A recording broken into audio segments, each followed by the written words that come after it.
Roseburg football is on the air. It's going to be an exciting season, and here come the Indians. Welcome to another broadcast of Roseburg High School sports, streaming live on 541radio.com. This video broadcast is presented by the Mary Gilbert Group, Keller Williams, Umpqua Valley. Visit marygilbert.com for current listings or details on selling your home. Now, let's head to the field for the pregame show. Here's your host, Joey Kiran.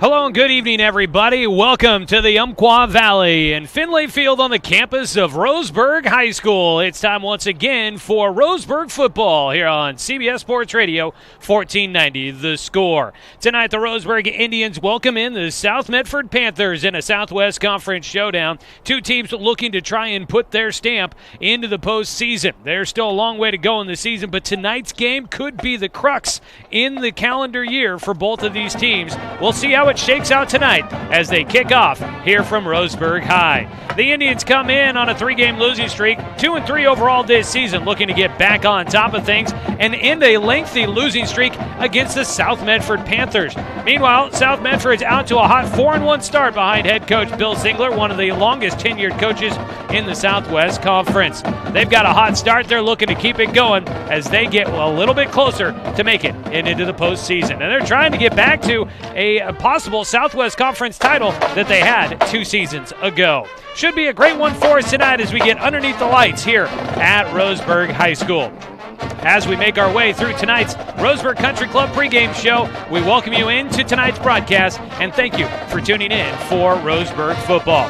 Good evening, everybody. I'm Joey Kiran. Happy to be with you here on this Friday night in the Umpqua Valley. It is a beautiful night for football. I asked Coach Heiberger, what has he done to get such beautiful weather here at home for high school football this season? And boy, it has been a wonderful year at home, and tonight no different. It is a little bit cool, definitely feeling like fall, but clear skies, and looking forward to a great one here tonight.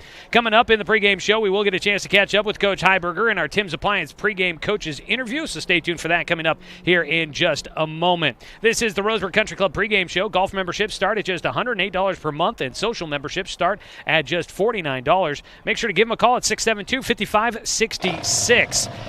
Coming up, we will talk with Coach Heiberger. Want to remind everybody tonight's game is streaming online at 541radio.com. Thanks to the sponsorship of the Mary Gilbert Group. Find listings and details on selling your home at marygilbert.com. We'll be back after a 2-minute break on 541radio.com and on CBS Sports Radio 1490 The Score. Roseburg football on 541radio.com. Presented by the Mary Gilbert Group, Keller Williams, Umpqua Valley.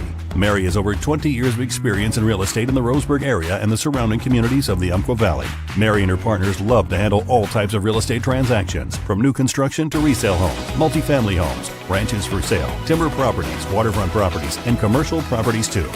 Visit marygilbert.com for more details on how the Mary Gilbert Group can help you today. What rhymes with great? Participate. Where does greatness start? Here, in the classroom. On the stage. In the pool. On the field. Where will your greatness take you? To better grades. To more friends. Yeah! Be great. Participate!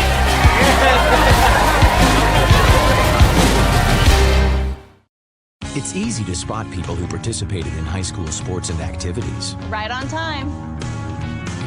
They learned important lessons like leadership, teamwork, respect. Hey, our meeting moved to 10. We'll be ready.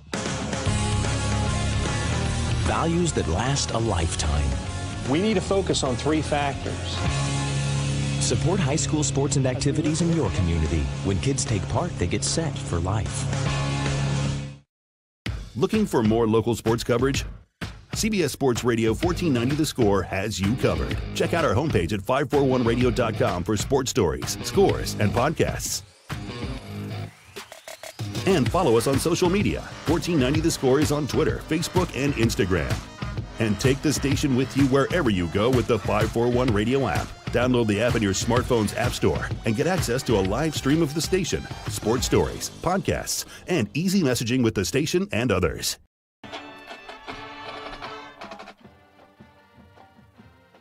Back here with more of our Roseburg Country Club pregame show as we get ready for Roseburg at home again tonight, taking on the South Medford Panthers in Southwest Conference play. It's time now for our Tim's Appliance pregame coaches interview, and we get a chance to catch up with head coach Dave Heiberger here. And coach, conference play gets started last week for, you told me, about 3.5 quarters. You felt like your team played a really good ball game last week against the Grants Pass Cavemen, opening up conference play. Coming into this week, how have the guys kind of responded to that loss against the Cavemen, and what kind of work ethic have you seen from these guys as they try to get that first Southwest Conference win? Great work ethic. They responded really good. They showed up, and it's not coach speak when you show them the first 3.5 quarters of that game, the good things we did at Grants Pass. So it's not like you got to sell them on something. They can sit down and watch it themselves and see that they played some pretty good football. In Southwest Conference play, and we talked about it before, that nothing's going to surprise us in this conference. And the way you guys played against Grants Pass for 3.5 quarters, you think that kind of football is winning football in Southwest Conference play with the competition you guys will see? Just each week. Obviously, there's a lot of variables that go into that. One play here, one play there. But so far that's kind of the way it's looked like. As you guys get ready for the matchup against South Medford, what kind of things have you guys been working on to try and get better on this week? Obviously, our pass coverage is a little bit. That hurt us a little bit last week, but there's some things on the front end that we were doing there that we didn't help out our DBs much. But all of that comes into a game plan, and tip your hat to Grants Pass. We wanted to make them make 3 or 4 great throws to beat us, and the kid did. So, obviously focus on our run game and get some of our shorter passing game going a little bit.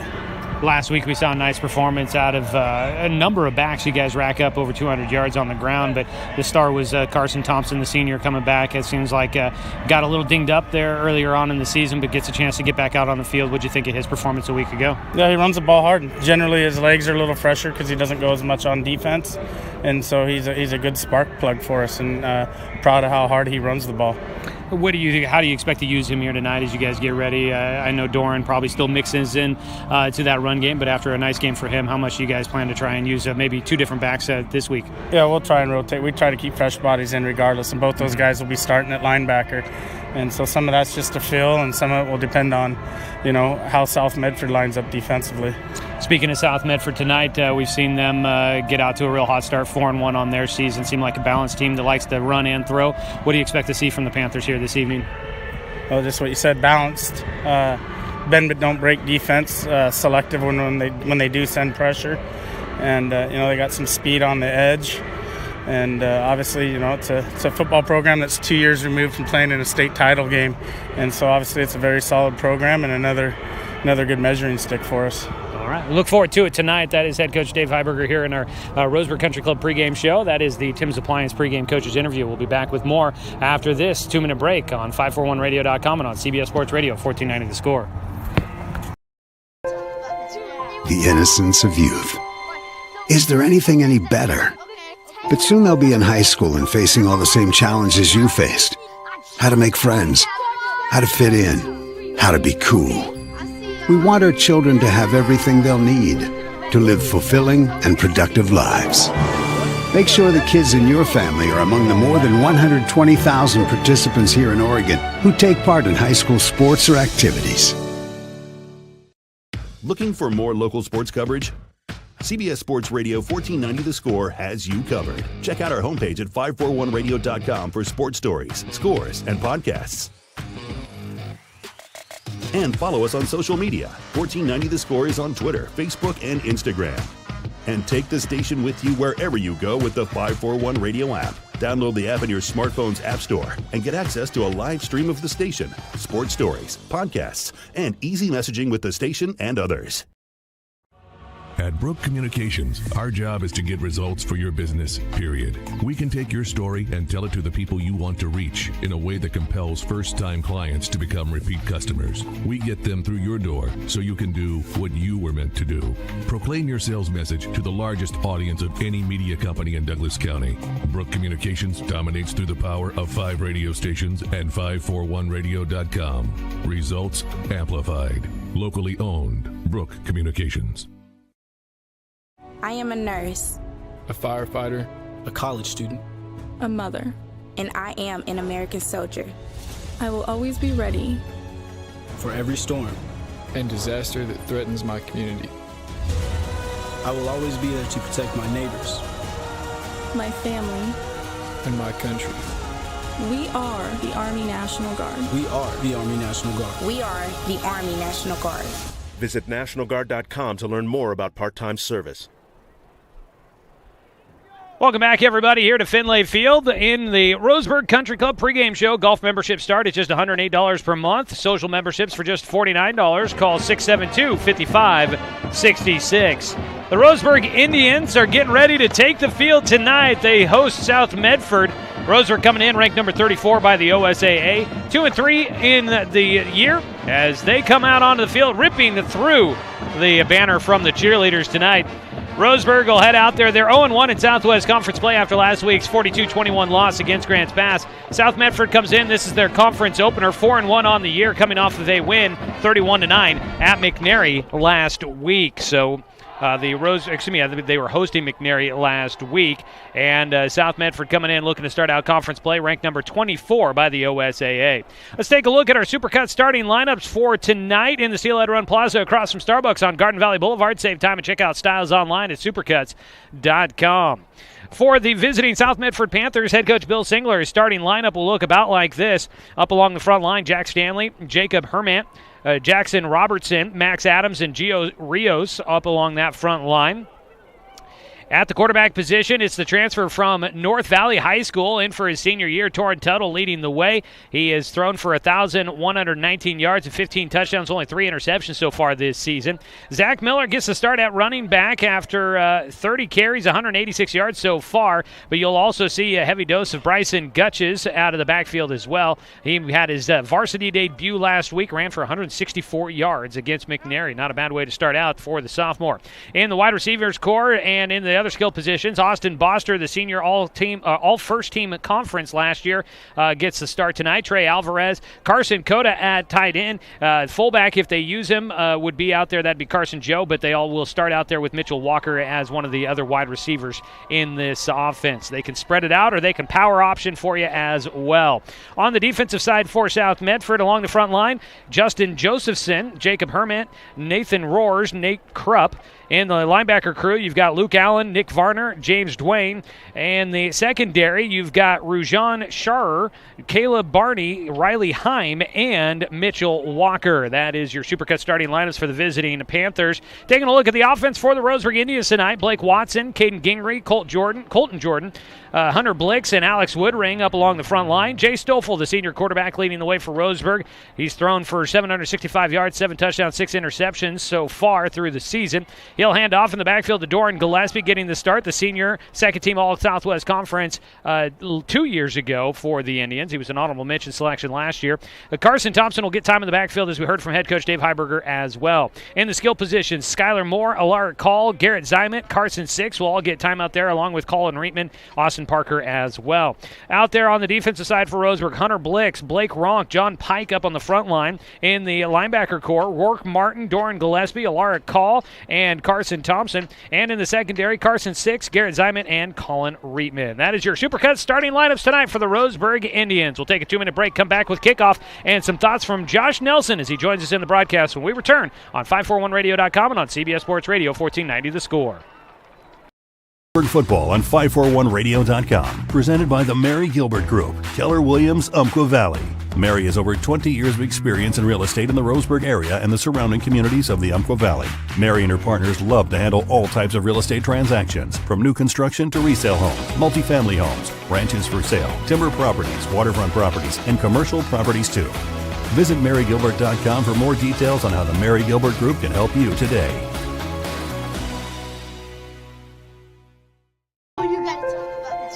The innocence of youth. Is there anything any better? But soon they'll be in high school and facing all the same challenges you faced. How to make friends, how to fit in, how to be cool. We want our children to have everything they'll need to live fulfilling and productive lives. Make sure the kids in your family are among the more than 120,000 participants here in Oregon who take part in high school sports or activities.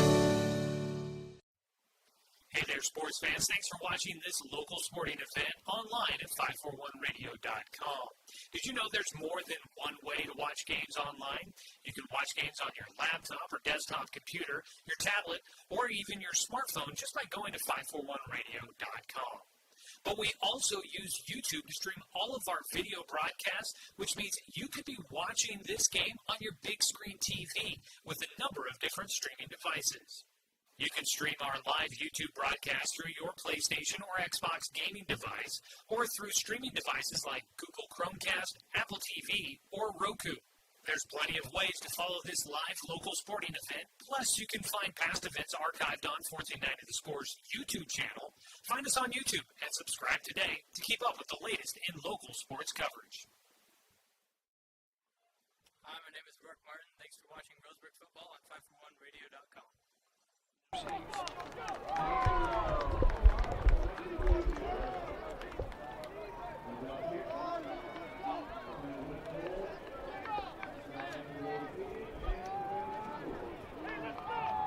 Getting ready for kickoff on another beautiful night here in the Umpqua Basin. It is high school football. Joey Kieran here with you along with Josh Nelson. 61 degrees as we get ready for kickoff. Roseburg won the toss, elected to defer, and South Medford will take the ball to start, moving left to right on your radio dial. Tonight's game is also streaming online at 541radio.com, presented by the Mary Gilbert Group. Find listings and details on selling your home at marygilbert.com.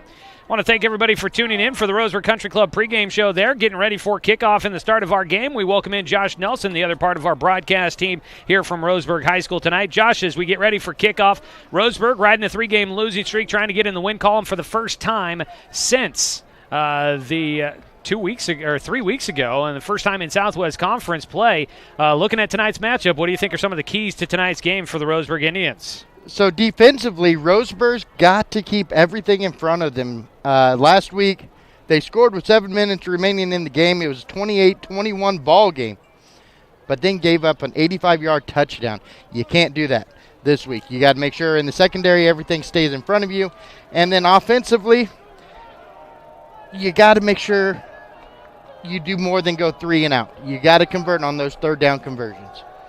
All righty, Roseburg last week did have a number of 3 and outs against Grants Pass. They'll look to try and keep the offense on the field.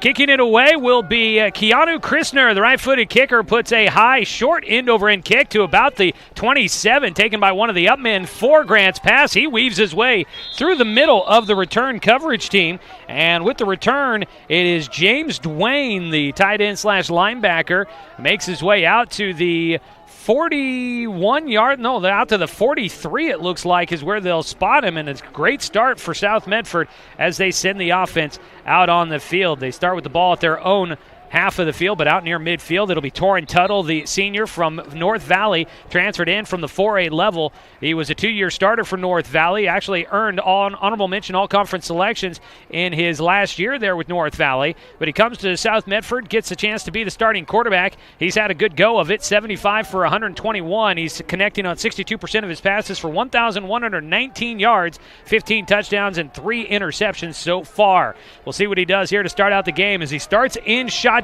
2 targets to his right, 1 to his left, 1 man in the backfield with him. He'll move a man in motion from left to right. Hands it off on the end-around sweep for South Medford. First play of the ball game, gets out to the 50. Charging in, Doran Gillespie will help make the tackle out on the other side of the 50 for Grants Pass. Carrying the football is going to be Trey Alvarez. And it was a really good job by Zymet to come running in there, too, to help make that tackle. He was there in case Doran Gillespie was not able to bring him down. So they run into Roseburg territory. That'll be a pickup of 8 on the ground for Alvarez. And it makes it 2nd down and 2 for South Medford. In their road whites, blue numbers on the back of the jerseys, blue stripes up on the shoulders as well, the dark black helmets with the S on the side. They'll move Alvarez in motion again, right to left this time, and instead it'll be a draw up the middle, and it's Zach Miller on the first carry from the backfield for South Medford. He gets back to the line of scrimmage, maybe gains a half a yard out to the 48, and it makes it 3rd down and a yard for South Medford. And what South Medford's doing right now is they're playing an option type offense. They are running around with a fullback, running back, a receiver, putting a receiver in motion. Roseburg's got to figure out who the ball carrier is and get that tackle. Tuttle will run out to the huddle, and he will break it as they look for a 3rd down and 1 conversion. 10:35 to go in the first quarter.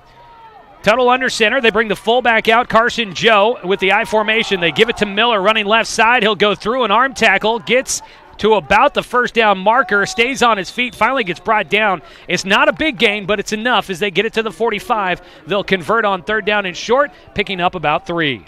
It's not a big game, but like you said, it is the 1st down. Lara Call came in there. He had a chance to stop him just short of that 1st down, but he kind of went high on him and slid off his shoulder pads.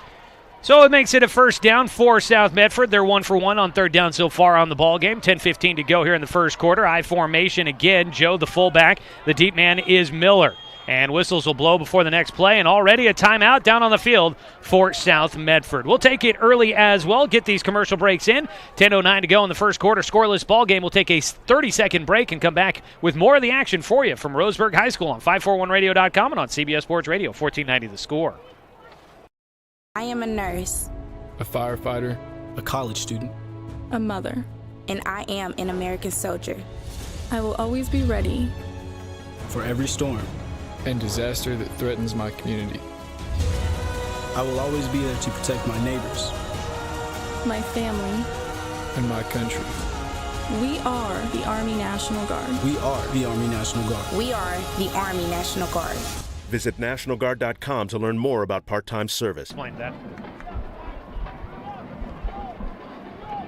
Welcome back, everybody. Joey Kieran and Josh Nelson here with you from Roseburg High School. Opening quarter of tonight's football game. Roseburg and South Medford out of a timeout by the Panthers. They have 1st and 10 from the Roseburg 45. The senior quarterback, Doran Tuttle, in shotgun with Miller to his right. Fakes the handoff. Pressure coming. Tuttle will run. He scrambles out to the left. He's got some room. He's got the edge. Great speed for the young man, and he will wake his way all the way to the far sideline. He's got the 1st down as he scrambles all the way to the 26, moving the chains and getting South Medford close to the red zone. And that's a lot of speed there for that quarterback to be able to keep that ball and just keep running. I think that's probably the fastest speed we've seen at quarterback this year. 19 yards on the ground there for Tuttle on his first carry of the night. And it sets up another 1st down for the Panthers, their 2nd of the evening. The ball on the left hash mark at the 26. They spread 2 targets out to the far side of the field. Out there, Alvarez and Walker rolling to the right, throwing short, and it is caught down to about the 21. Alvarez on the comeback route, marked by Reitman, goes down low to make the catch and completes it for a pickup of about 5. And I'm surprised that was called a catch. It almost looked like it hit the ground there, but the referee has a better position at it than I do. 5-yard gain on the first pass of the night going to Trey Alvarez, who has been a part of the offense heavily. Already 1 carry and 1 catch for him. Austin Boster, another big name so far this season, 527 yards for him receiving. I expect to call his name quite a bit tonight. He sets up to the right. Rolling to his left, though, is Tuttle. He'll throw short again, and another ball that might have been picked up off the turf, and it is a catch down inside the 15 to the 13-yard line, and a couple of low throws, and these receivers really helping out their quarterback. Yeah, these are pretty good receivers right there. Getting low and grabbing the balls pretty much right off the turf. I mean, you can't get any closer to the turf than what those balls have been the last 2 passes. So the catch complete down to the 13-yard line. I believe that was the tight end, Coda, that made that catch. They'll set up with Coda on the left side. Hand it off. It's Miller running left side outside the tackle. He'll get to the 10, stretches it down inside the 10 to about the 8-yard line, and goes out of bounds. They'll stop the clock with 8:45 on the 1st down carry. They'll put him at the 7-yard line as he picks up good yardage to make it 2nd and short. And that's just an impressive run, but Alaric Call was there to help first get him pushed towards out of bounds, and one of the other Roseburg defenders came in and helped push him out. 2nd down and about 4 yards to go after the 6-yard carry. Boster and Alvarez spread to the right side as they go to the I formation. Tuttle under center. Pressure coming. Roseburg blitzing into the backfield, tripping up the running back Miller, but he stays on his feet, runs left side into the end zone. A touchdown. A penalty flag out. No, that was somebody's shoes. It's into the end zone as South Medford takes the opening drive for 6. And that was a very impressive run there by Carson, but Carson Thompson got there and just wasn't able to trip him up. Yeah, the blitzing linebacker in the backfield. And got to the ankles but couldn't bring him in. So a 7-yard touchdown run for Zach Miller. And now the PAT kicker, Luke Allen, will try to put it through the uprights. That ball was blocked, no good. And Roseburg down 6-0 as we have 8:37 to go here in the first quarter. We'll take another 30-second break and come back with more of the high school football action. Roseburg getting the ball for the first time tonight on CBS Sports Radio, 1490 The Score. What rhymes with great? Participate. Where does greatness start? Here, in the classroom. On the stage. In the pool. On the field. Where will your greatness take you? To better grades. To more friends. Yeah! Be great. Participate!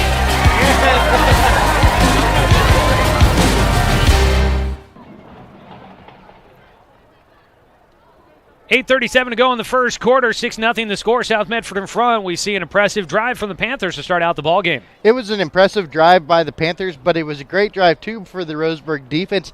They didn't let anything behind them. Everything was in front of them. They just weren't able to come up with stops when they needed to. Now they've seen it once. We'll see how they can do on a second defensive stand coming up a little later on in the game. Roseburg's offense expecting to come out on the field here momentarily. A high end-over-end kick from Luke Allen. It'll be taken at the 13 from Carson 6. Up the middle, he weaves his way out to the 30-yard line. He stays on his feet out to the 32, and that is where Roseburg's offense will take over for the first time tonight. Jay Stoffel leads things out, 765 yards through the air this season, 7 touchdowns, 6 interceptions. In the backfield, Doran Gillespie, 282 yards on the ground on 3 touchdowns as well. And we'll see Carson Thompson some as well. He had 2 touchdowns last week against Grants Pass, 223 yards on the ground for him this season so far. They will spread it out with 2 targets to either side. Carson 6 and a Lara call on the left. They move. Garrett Zyman in motion, low snap, picked up though by Stoffel. He gives it to Gillespie. It's a play that seemed like it took forever really to develop, Josh. Everybody seemed like they were waiting for the whistles to blow that play dead, but Roseburg somehow manages to get about 4 yards out of that play. Yeah, that play seemed like it was going to take forever because the snap was on the ground, and then one of the defensive tackles came right through, and it looked like it almost was going to get stopped. It didn't. But on this South Medford defense, all but 3 of the starters are seniors.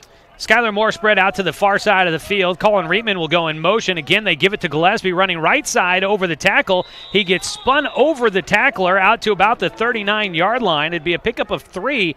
Makes it 3rd down and short for Roseburg as they look to avoid a 3-and-out here to start the game. They've got a decent distance still to go. It's about 3rd and 3. It is very manageable. Now you don't want any penalties or turnovers right now. You want to try to get this first down. You've got to get this first down if you're Roseburg. They'll set up at the 39-yard line. Gillespie to the right of Stoffel in shotgun. Trips to the right side of the field for the Indians. Looking to pass. A lot of time in the pocket for Stoffel. Now he scrambles. He slips through one tackle. Still looking downfield. Slips through another. Now he's going to tuck it. He's going to try and fall forward. And where does he come down? It's all going to depend on the spot. I thought it looked like he's got it, and they're going to signal here. This is very close. He's right at the first down marker. It's all going to depend on the spot. The white cap is going to take a look. Signals a first down on the scramble by Jay Stoffel as he gets the ball out to the 42. And that's a great play there by Roseburg.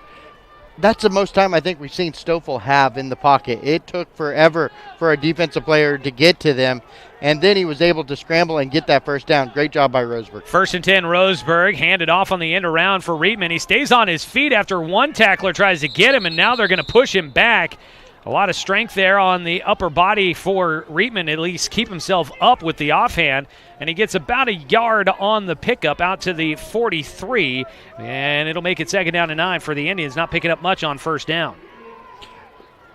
And Reitman did a great job. Upper body strength you're talking about. The defensive player came in trying to rip that ball away. He was able to hold on to that ball while stay on his 2 feet. So 1 yard to 2nd and 9. Gillespie in the backfield. They give it to him running right side. He finds a great seam as he slides his way up the field. And he gets out to the 49, just a yard shy of the 50, and it gives Roseburg another manageable third down conversion attempt here, only needing 3 yards to pick it up on the third carry from Doran Gillespie. Another 3rd and 3, which you said, like you said, is manageable, and this is great because Roseburg is taking time off the clock. The more the offense can stay out there, as long as they pick up these first downs, the better chance they have at winning this ball game.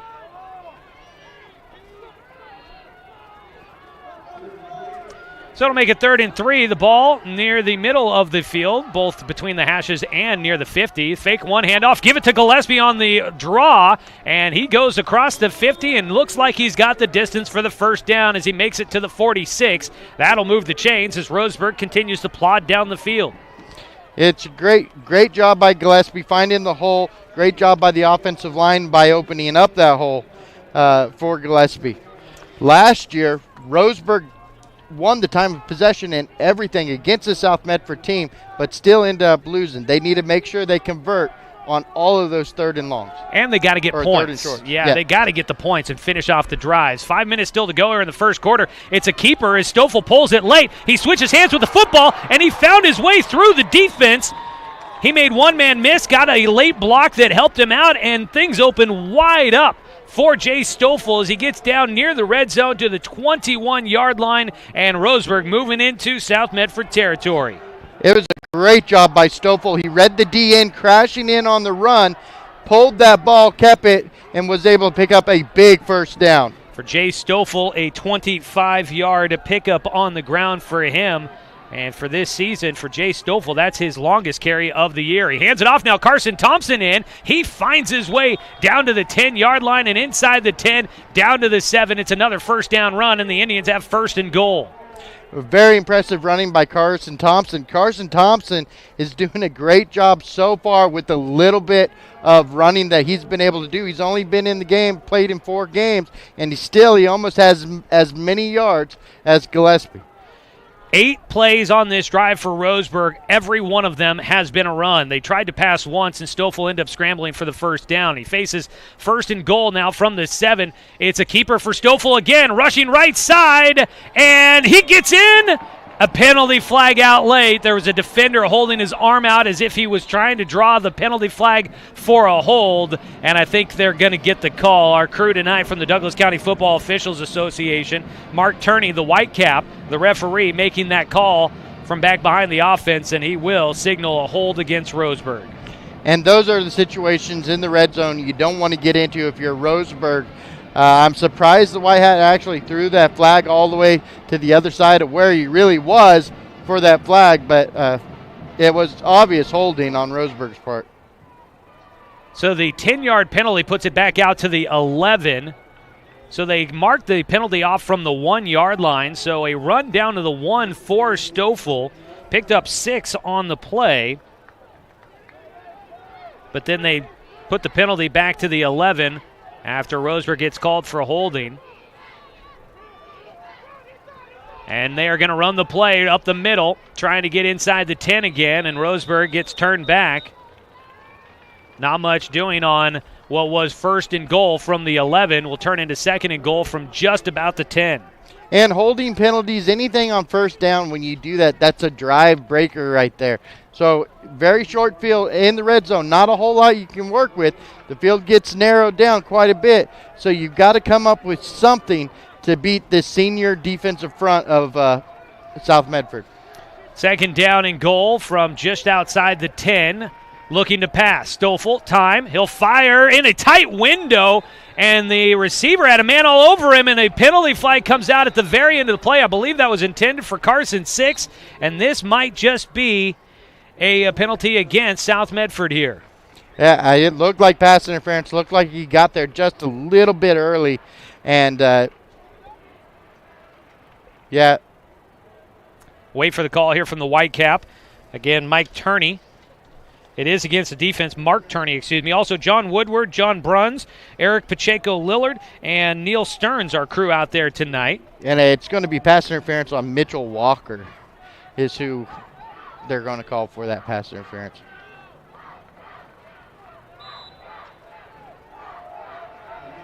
So that will help Roseburg out. It'll move them down to the 5-yard line, half the distance to the penalty, or of the to the goal line. They don't change that to first down? Apparently not. I was thinking the same thing.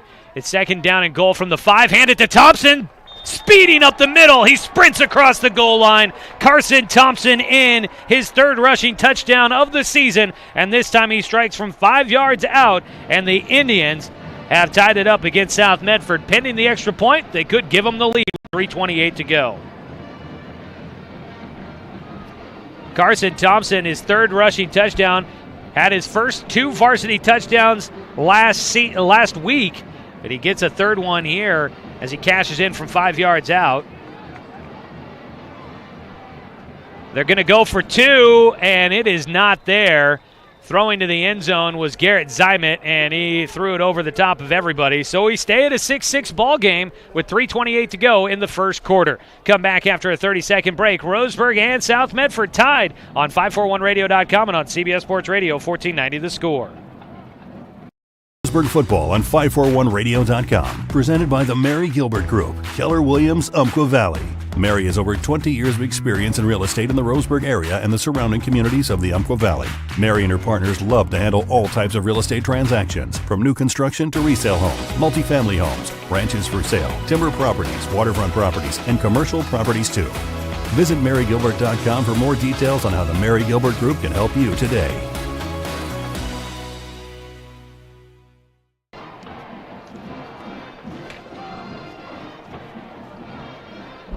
Welcome back to Finlay Field. 6-6 ball game. Roseburg football tonight brought to you by Cascade Community Credit Union, belong to Douglas County, and by Terra Firma Foundations Solutions, where the strongest foundations are built on trust.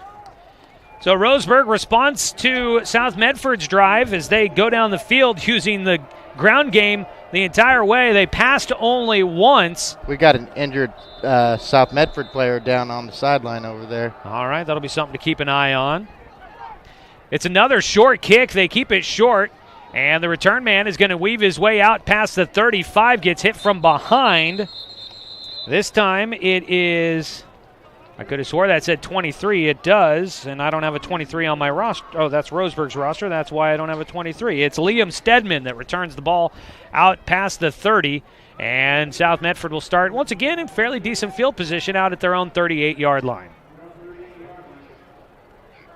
Second possession of the night for South Medford. They needed 8 plays to drive down the field and score on their first possession.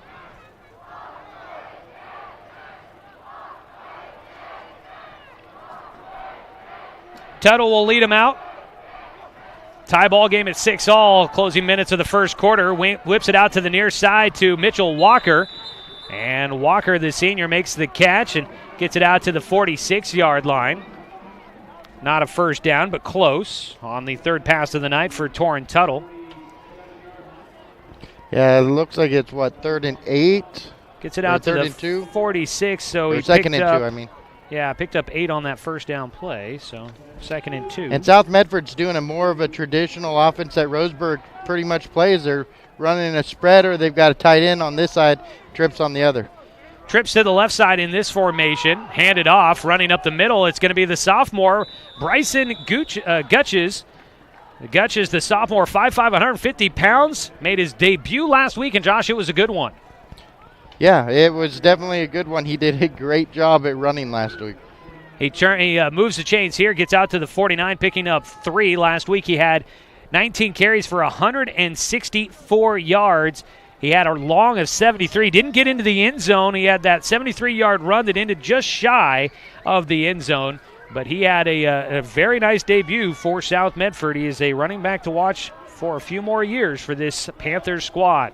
First down and 10 on their own half of the field. They set up a pass out into the flats on the far side. The wide receiver screen is caught, and it's Austin Boster. First time we call his name here tonight, and he gets into Roseburg territory, weaves his way for a first down out to the 39 on Roseburg's half of the field. And Austin Boster was first team All-Southwest Conference last year, being a senior. They got him at 5'9", 150. I think he's a little bit taller than 5'9", though. Picked up 12 yards on that play. First catch of the night for Boster. 4 of 4 through the air so far for Tuttle.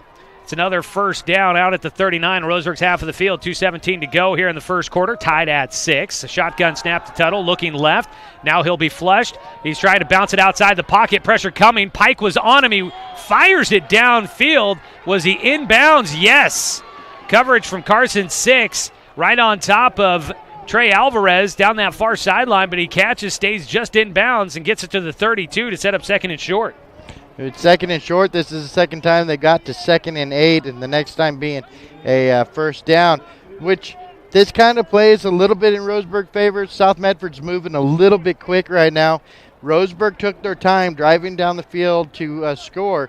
I'm not quite sure why Roseburg did the went for 2 instead of just the extra point to take the lead. But right now, this type of ball game plays in Roseburg's favor. 2nd down and 3 after the 7-yard pickup. Tuttle fakes the handoff, rolling to his right, looking downfield, has a man wide open, and it's through the hands of Trey Alvarez. First incompletion of the night. And the incompletion will set up 3rd down and short now. And that one, not an incompletion on the quarterback. It's an incompletion on the receiver as Alvarez drops that one wide open. That was wide open. That was the first pass that we saw really from Tuttle, or second pass in a row that we saw from him. But he was on the move, and it was accurate, right in the hands of the receiver, and it was dropped. Yeah, the two receivers have made some much more difficult catches on a couple other throws so far tonight. 1:21 to go in the first quarter. They move a receiver, that's Walker, to the right side along with Boster. Turn and hand it out of I formation, running left side. Gutches, that kid will not go down. He goes to the 25 as he moves the chains, and he'll pick up 7 on the carry. And another first down for the Panthers. Hard running out of the sophomore, and for a young kid making just his 2nd appearance at the varsity level, he is showing a lot of poise in the running game. He's doing a really good job. Rourke Martin did a great job on that play coming off his defender. He was being blocked fairly well, getting off his defender, coming in and making that stop. Sets up 1st and 10 from the 25 for the Panthers. Under a minute to play in the first quarter. Tie ball game. Fake the handoff, looking to pass. Got a man open. It's the tight end, Coda. Carson Coda into the end zone. He beats the defense. That pass right over the top of the defender who was trying to catch up. And Carson Coda, streaking down the field, is into the end zone with 48 seconds to go in the first quarter to put South Medford back in front now 12-6. Yeah, and I believe that's Spencer 6 that was in the defense, and the defense hasn't given anything up down low. He bit on what he thought was a handoff coming down. He bit on what he thought was a handoff and then allowed that receiver to get behind him. It was too late for him to catch up at that point. 25-yard touchdown pass for Tuttle to Coda. First touchdown pass of the night for the Panthers. The PAT kick from Luke Allen is through the upright, his 17th PAT kick of the season, and that makes it 13-6. South Medford in front with 48.4 seconds to go in the first quarter. Take another 30-second break. Come back with more of the action for you. Roseburg and South Medford on 541radio.com and on CBS Sports Radio 1490 The Score. Looking for more local sports coverage? CBS Sports Radio 1490 The Score has you covered. Check out our homepage at 541radio.com for sports stories, scores, and podcasts. And follow us on social media. 1490 The Score is on Twitter, Facebook, and Instagram. And take the station with you wherever you go with the 541 Radio app. Download the app in your smartphone's app store and get access to a live stream of the station, sports stories, podcasts, and easy messaging with the station and others.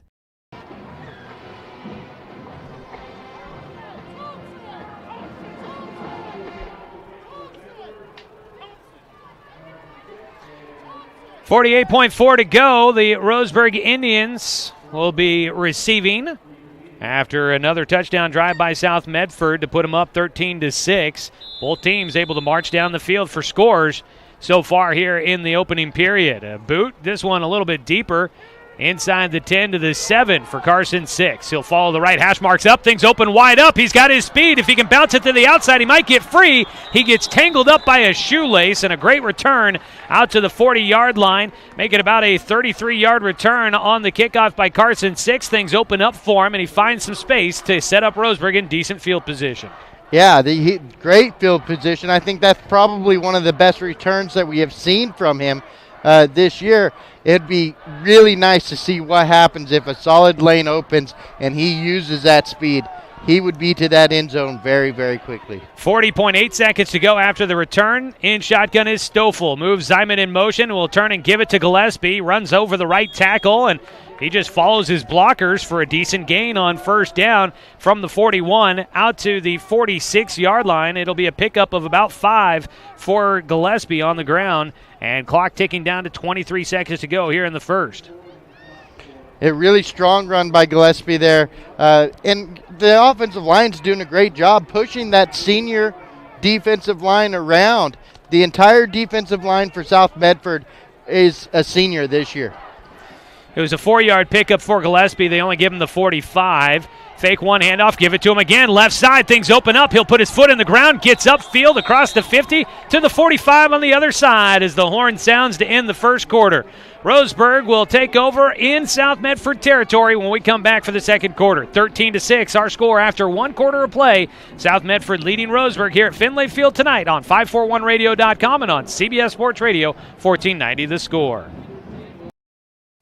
Hey there, sports fans. Thanks for watching this local sporting event online at 541radio.com.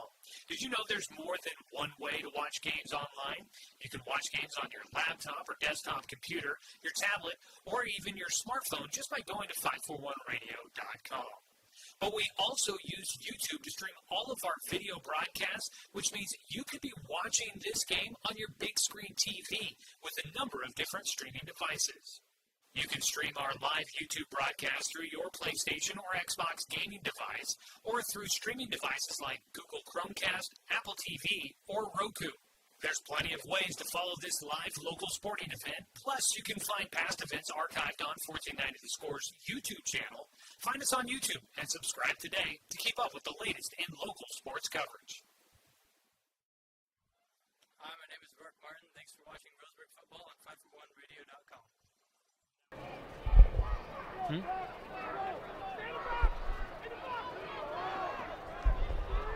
Second quarter action for you. Roseburg trailing South Medford 13-6 at the moment. They've got the ball, though, 1st and 10 in South Medford territory. And again, they will hand off the ball. It's been a heavy dose of runs so far as Gillespie picks up 3 on first down, Josh. Roseburg so far has not technically run a pass play. Yeah, and so far it's working. They're picking up yards on the ground. They don't really necessarily need to run a pass play here. And eventually what that does is that makes South Medford bite up on that run.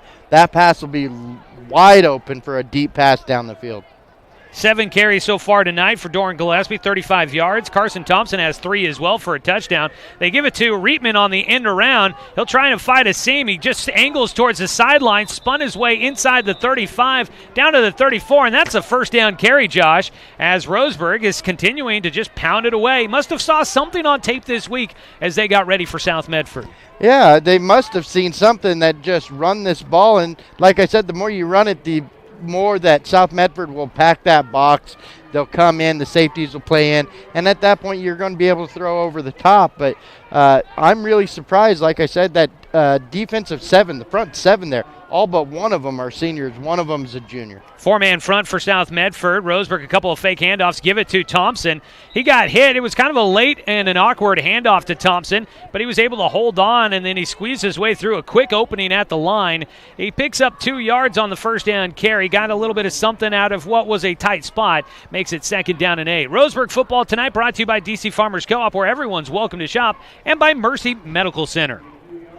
And it looks like number 56 on the Medford side is actually going off for a break. Nathan Roars? Correct.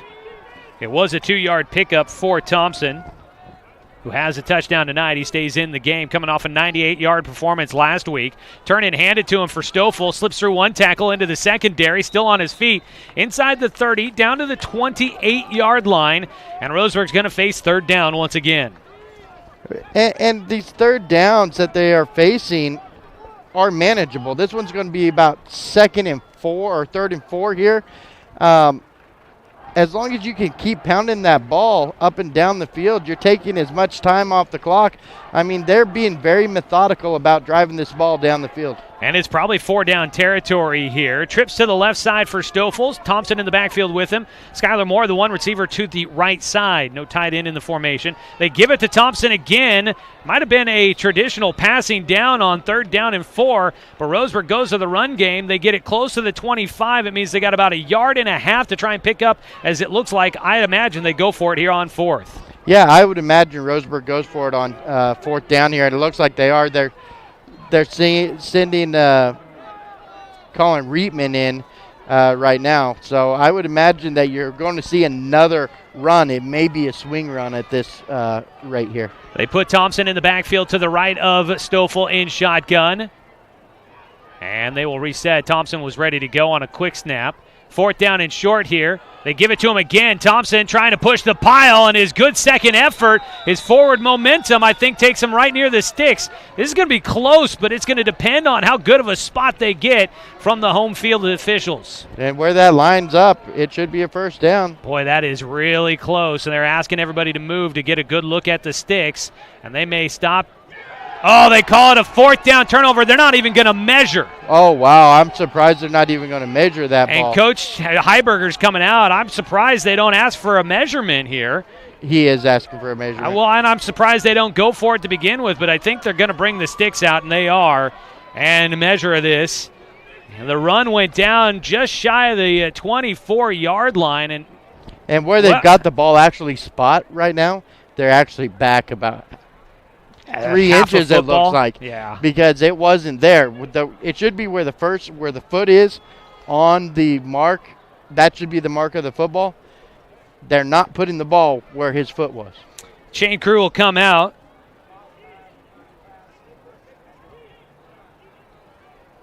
And they will set the chain down. They will stretch it, and I think they are going to be short. It is a football length. 4th down stop, a turnover on down for South Medford, and the Indians get close but can't keep the drive going. And it'll be 1st down and 10 for South Medford from the 24-yard line, is where they will take over with 8:53 to go here in the 2nd quarter. And this far down the field, you can't turn the ball over on downs, turn it over, period. If you're Roseburg, you need a score, because this South Medford team, they scored 2 touchdowns in the 1st quarter. Grants Pass didn't even score on Roseburg until after the 1st quarter last week. So, say 1st and 10 for South Medford. They have scored on both of their drives so far. A quick pass out in the flats on the far side is caught by Walker. He'll get taken on by Garrett Zymet. And just into open territory, South Medford is able to find some green room and pick up yardage. That is going to move the chains out to the 35-yard line, just on the other side of the 35 for the football. And it's a pickup for South Medford of about 11 to move the chains. A really good job by South Medford just blocking downfield. They're getting on the cornerbacks. The linebackers, they are holding them very well. They're blocking very well, not even holding them, and forcing the safety to come in and make that tackle. 8:46 on the clock as the chains move. 1st down and 10. Tuttle under center. I formation behind him. The fullback will go to the left. They fake the handoff there. Now in the backfield, pressure coming. Pike chasing on Tuttle, who rolls out to the right side, and he'll just have to scramble out of bounds. He'll lose yardage on the play as he goes out back at the 32-yard line. That'll be a loss of about 3 on the scramble for Tuttle. Yeah, and I think that's going to be the first loss that South Medford's had the entire day. Yeah, I do believe that's the first negative play they've had. Tuttle going backwards 3 yards. Makes it 2nd down and 13 for the Panthers. Clock stops at 8:39 on the play out of bounds. Tuttle in shotgun with Miller to his left. They both have the long flowing blonde hair out of the back of the helmet. Tuttle waits for the snap. He grabs it with one hand. Will make a quick throw on the far side. It's caught by Alvarez. He tries to slip the first defender, but Skylar Moore wraps up the ankle, and help comes to make the stop at the 40, and it'll be 3rd down for the Panthers. They've got about 5.5, 6 yards to pick up. Yeah, it looks like they have about 6 yards to pick up. They did a great job, Roseburg, at keeping that in front of them, and the first guy that got to him made sure he didn't get any yards after the catch. It's an 8-yard pickup, 3rd down and 6 to go for the Panthers. Roseburg trying to get a stop here on 3rd down. Looking to throw, rolling to his left is Tuttle. He'll square up, throws. He's got a man open. It's Alvarez. He's caught and he's taken down into Roseburg territory at the 50-yard line, and it moves the chains. And once again, Josh, I'm not sure if Roseburg's running man defense, if they're going with a zone, but Trey Alvarez continues to find himself sitting in open territory. It looks like Roseburg's using more of a zone-type defense, which does allow you to sit in sit in pockets, but it also allows Roseburg to keep everything in front of them, because last week they let everything behind them. It was a 10-yard pickup for Alvarez on his 4th catch of the night. Tuttle will fake the handoff, looking to pass again. Pressure coming. Blake Ronk flushing him out of the pocket. A throw downfield is not going to be close to the intended receiver. It was Garrett Zymet and Trey Alvarez both kind of hand fighting for that football, and neither was anywhere close to that one, as an incompletion will fall and stop the clock with 7:31 to go in the second. Yeah, I think it was just more hand fighting towards the end, and just being frustrated that he wasn't able to get away from Zymet when it came down to the coverage. So the ball at the 50. It'll be 2nd down and 10 after the incompletion. Spreading to the near side is Boster and Walker. Cota and Alvarez to the right side for Tuttle. They'll set up a quick pass into the out into the flats. It's caught by Boster, who gets taken down by Alaric Call at the 42. And again, it'll be 3rd down for the Roseburg defense, trying to get off the field. Not a lot of distance to go here for South Medford. No, it looks like it's going to be about 3rd and 2 is what I'm going to have down here. Alaric Call did a great job at the tackle. I'm almost surprised there wasn't a penalty there, because both guys that went in for a tackle, they kind of went high, and Alaric Call looked like he had the guy in like more of a neck guard type move, like almost like a wrestling move to take somebody down. Out to the 42 on Roseburg's half of the field for the Panthers, moving right to left here in the second quarter. They lead 13-6 at the moment. I formation, they go with the jumbo package, tight end to the left, the fullback in the backfield. They'll run left side with Miller. He got hit at the line of scrimmage, and he's going to get pushed back. They give him a yard maybe on the near side, a yard on the far side. They were saying no gain, but it's a pickup of 1 down to the, well, just barely past the line of scrimmage for the Panthers, and now they face 4th down, and we may see the punt unit come out, or maybe they continue to go with the offense with 6:17 to go. I believe they're going to go for it, but that was a great job by Hunter Blix getting in there, stopping him, holding him up for no gain. They didn't move the chains on that side of on the far side of the field. So I'm going to say it's a no gain there, but they're going to try to go for it. But Hunter Blix, great job getting through there and just holding for no gain. I formation again. Gutches the deep back. They'll fake it to him. They go to the fullback out of the backfield, and Carson Joe will get taken down by Garrett Zymet. But the big fullback out of the backfield, he's a sophomore, 5'8", 230 pounds. He already had 2 catches this season. He gets his 3rd, and it moves the chains. I was going to say, he is a big fullback. 230 pounds when you go up against Zymet. Zymet's he's a big kid, but he doesn't look like he could handle that at all. He did the right thing, went a little bit low to bring him down, trip him up. So the fullback gets the catch for a pickup of 5, and they will go back to the ground game, picking up short yardage on 1st down for the Panthers. It's the sophomore Gutches again up the middle, gets it down to the 34, picking up about 3. And on those 4th down conversions, you got to stop them. You stopped them on 3rd. You got to stop them on 4th down conversions. If you're Roseburg, you're already down by 7 points. You cannot let South Medford score at this point in the ball game. Want to try and work with a lead. That has not been something that Roseburg's been able to do much of here in the last couple of weeks. They trail right now 13-6, under 5 minutes to play in the first half. They give it to the fullback again, running left side, Joe. He tried to follow his blockers. Not a lot there to open up for him. He picks up about 2, but a penalty flag out at the end of the play. They mark him down to the 32, which would be a pickup of 2 yards for the Panthers. And it would make it about 3rd down and 5.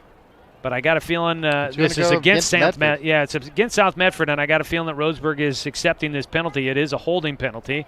They'll back up the Panthers and make them do it again. Make them repeat That was from the line of scrimmage there. So it should be, was it from the line of scrimmage or from the spot? Well, it was from the spot, which I thought was at the line of scrimmage, but it looks like it might have been 1 yard. So they go back to the 43. So Carson Joe picked up 1 to the 33 on his run, and then the penalty brings it back 10 yards. So it's going to be to the 43. First 15 is what or second and 15, I mean. Got to get it down to the 27-yard line. The ball out at the 43. So it's 2nd and 16. Looking to throw. Tuttle right side. Had a man open, but his pass a little short. Good timing on the route, but the pass just not there enough for Austin Boster on the far side. He had the out route to the sideline, and as he made his break, Tuttle was throwing, but his pass not enough behind it. And Roseburg's definitely playing a zone coverage defense. They're keeping everything in front a little bit too much at some points. Right now it's 3rd, 16. You got to get a stop, and you need to make sure you get this stop within 6 yards. Don't give up 3rd and 8 or 3rd and 14. Make sure you get this stop, make it 4th and 10, where South Medford has to think about punting the ball.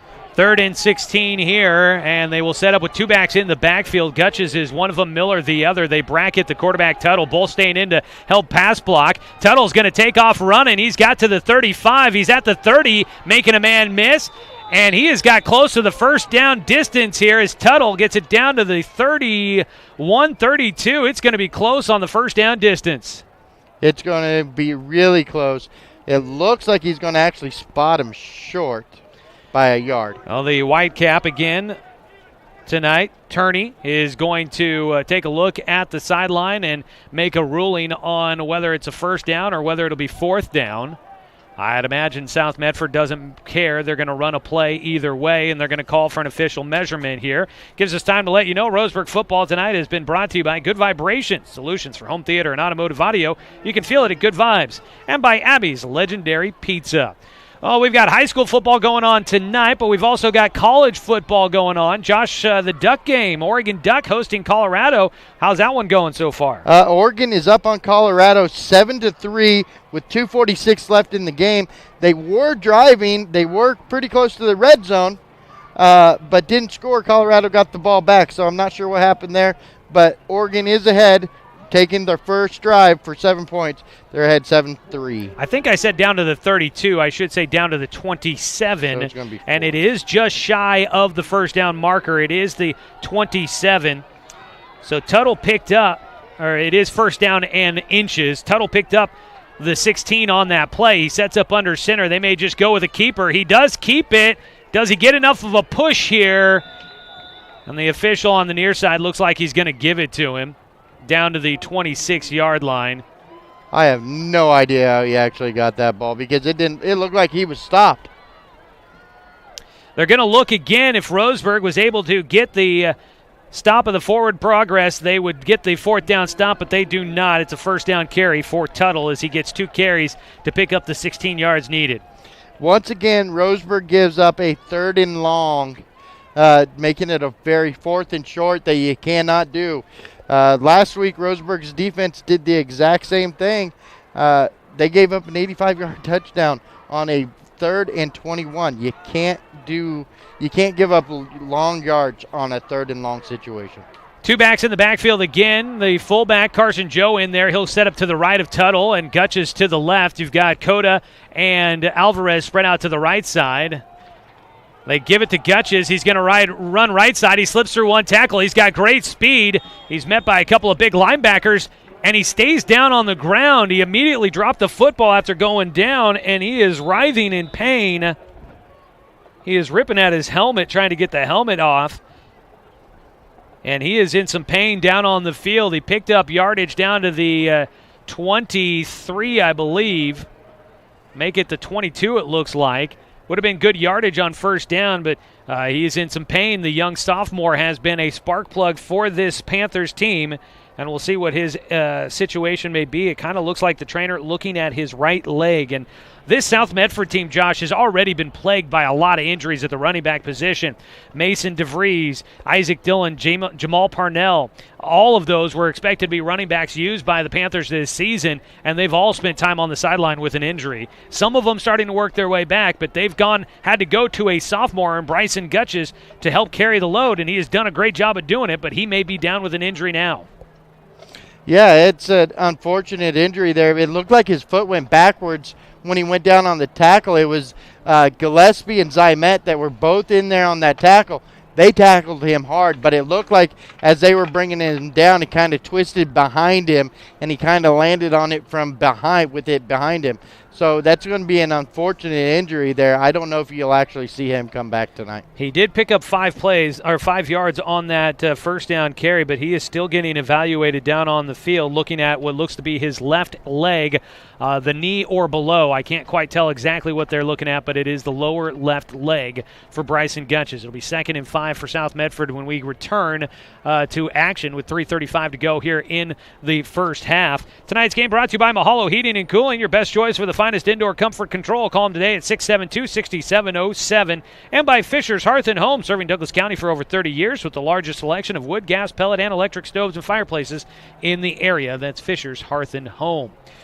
Well, that Duck game you mentioned, Josh, Ducks up 7-3 it looks like against Colorado, and Oregon with the football in Colorado territory. Yeah, Oregon's with it in Colorado territory, but Oregon was with it in Colorado territory before, and now I just watched Duane Johnson finally catch a pass as an Oregon Duck. He is the Penn State transfer, and he is a beast. I saw him last week in person. He is huge. Update on the field here. Bryson Gutches goes off the field limping. He did not put any weight on his left foot as he limps to the sideline.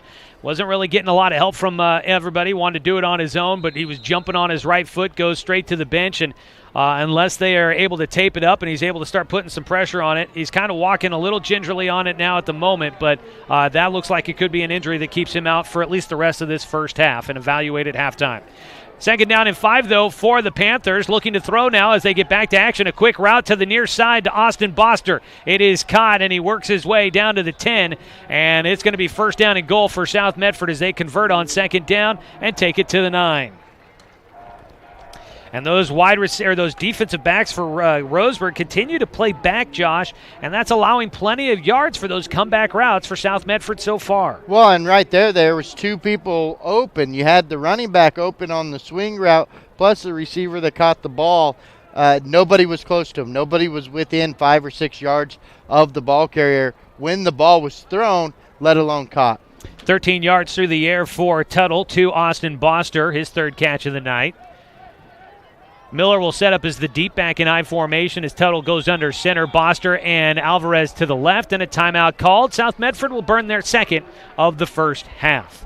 2:43 to go in the ball game. In the first half of the ball game, South Medford leading 13-6 on top of Roseburg. We'll take a 30-second break. Come back with the continuation of this first half of action. I'm Joey Kieran. He's Josh Nelson. This is Roseburg football on 541radio.com and on CBS Sports Radio 1490 The Score. The innocence of youth. Is there anything any better? But soon they'll be in high school and facing all the same challenges you faced. How to make friends, how to fit in, how to be cool. We want our children to have everything they'll need to live fulfilling and productive lives. Make sure the kids in your family are among the more than 120,000 participants here in Oregon who take part in high school sports or activities.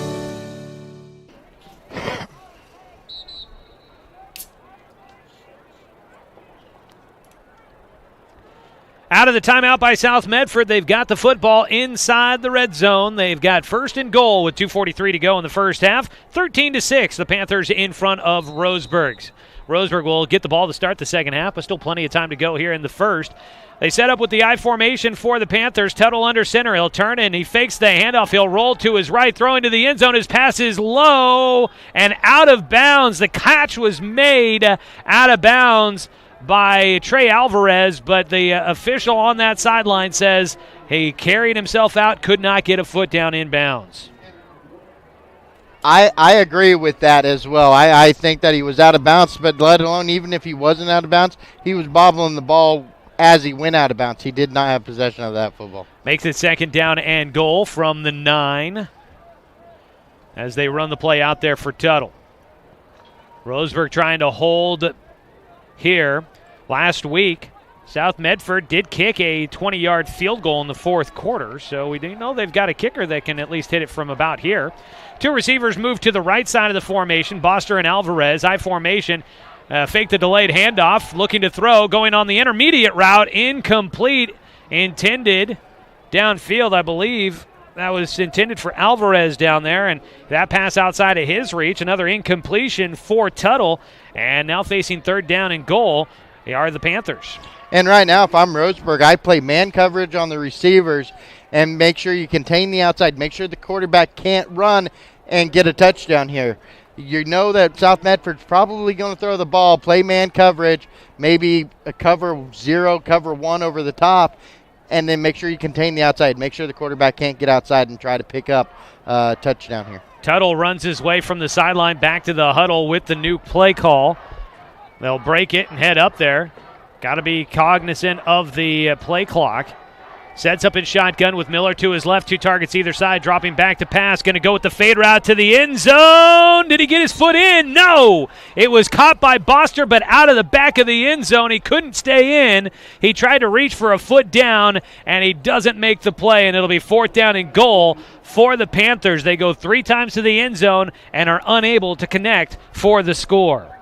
No, they tried. They tried to get it over the top there, but there was 2 defensive players there that made sure he was out of bounds as he tried to catch that football. 2:25 to go in the first half, and it looks like it's going to be a 4th down and goal attempt for South Medford. They've got to get it to the end zone. There's no way to get a first down unless by a penalty. Tuttle in shotgun with Miller to his right. He's going to roll to the right side. Roseburg with pressure coming. Go to the end zone, and he gets carried out of bounds. No, they call it a touchdown this time on the far sideline.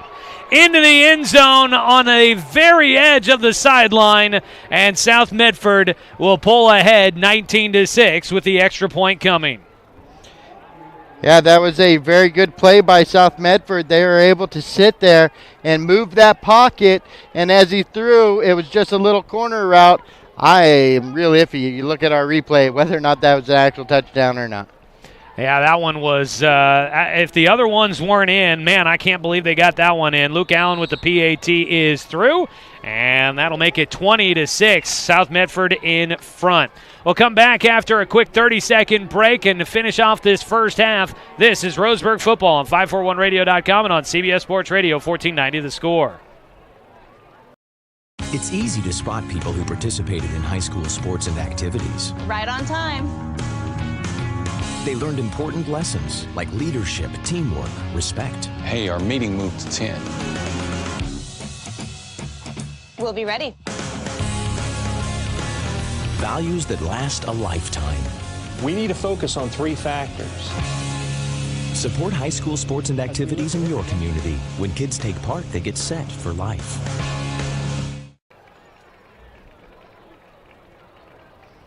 .218 to go here in the first half, 20-6. South Medford in front of Roseburg. The Indians trying to fight their way back for a score here before the break. They do get the ball to start the second half. Tonight's game has been brought to you by Chuck Swarm and Family Auto Repair. Are you ready to go where life takes you? And by Aviva Health. We'll go ahead and get a legal ID here in just a second after the kickoff as South Medford will kick right to left. The kick is away by Allen. It's going to go to Gillespie this time at the 12. He'll go up the right hash mark, just right up the middle, goes through one tackle, gets almost to the 35, and that is where he'll get taken down. They'll set it up just short of the 35. Penalty flag out at the very end of the play. We'll figure that out in just a second. Let's go ahead and pause 10 seconds for station identification. This is Roseburg football on CBS Sports Radio 1490 The Score.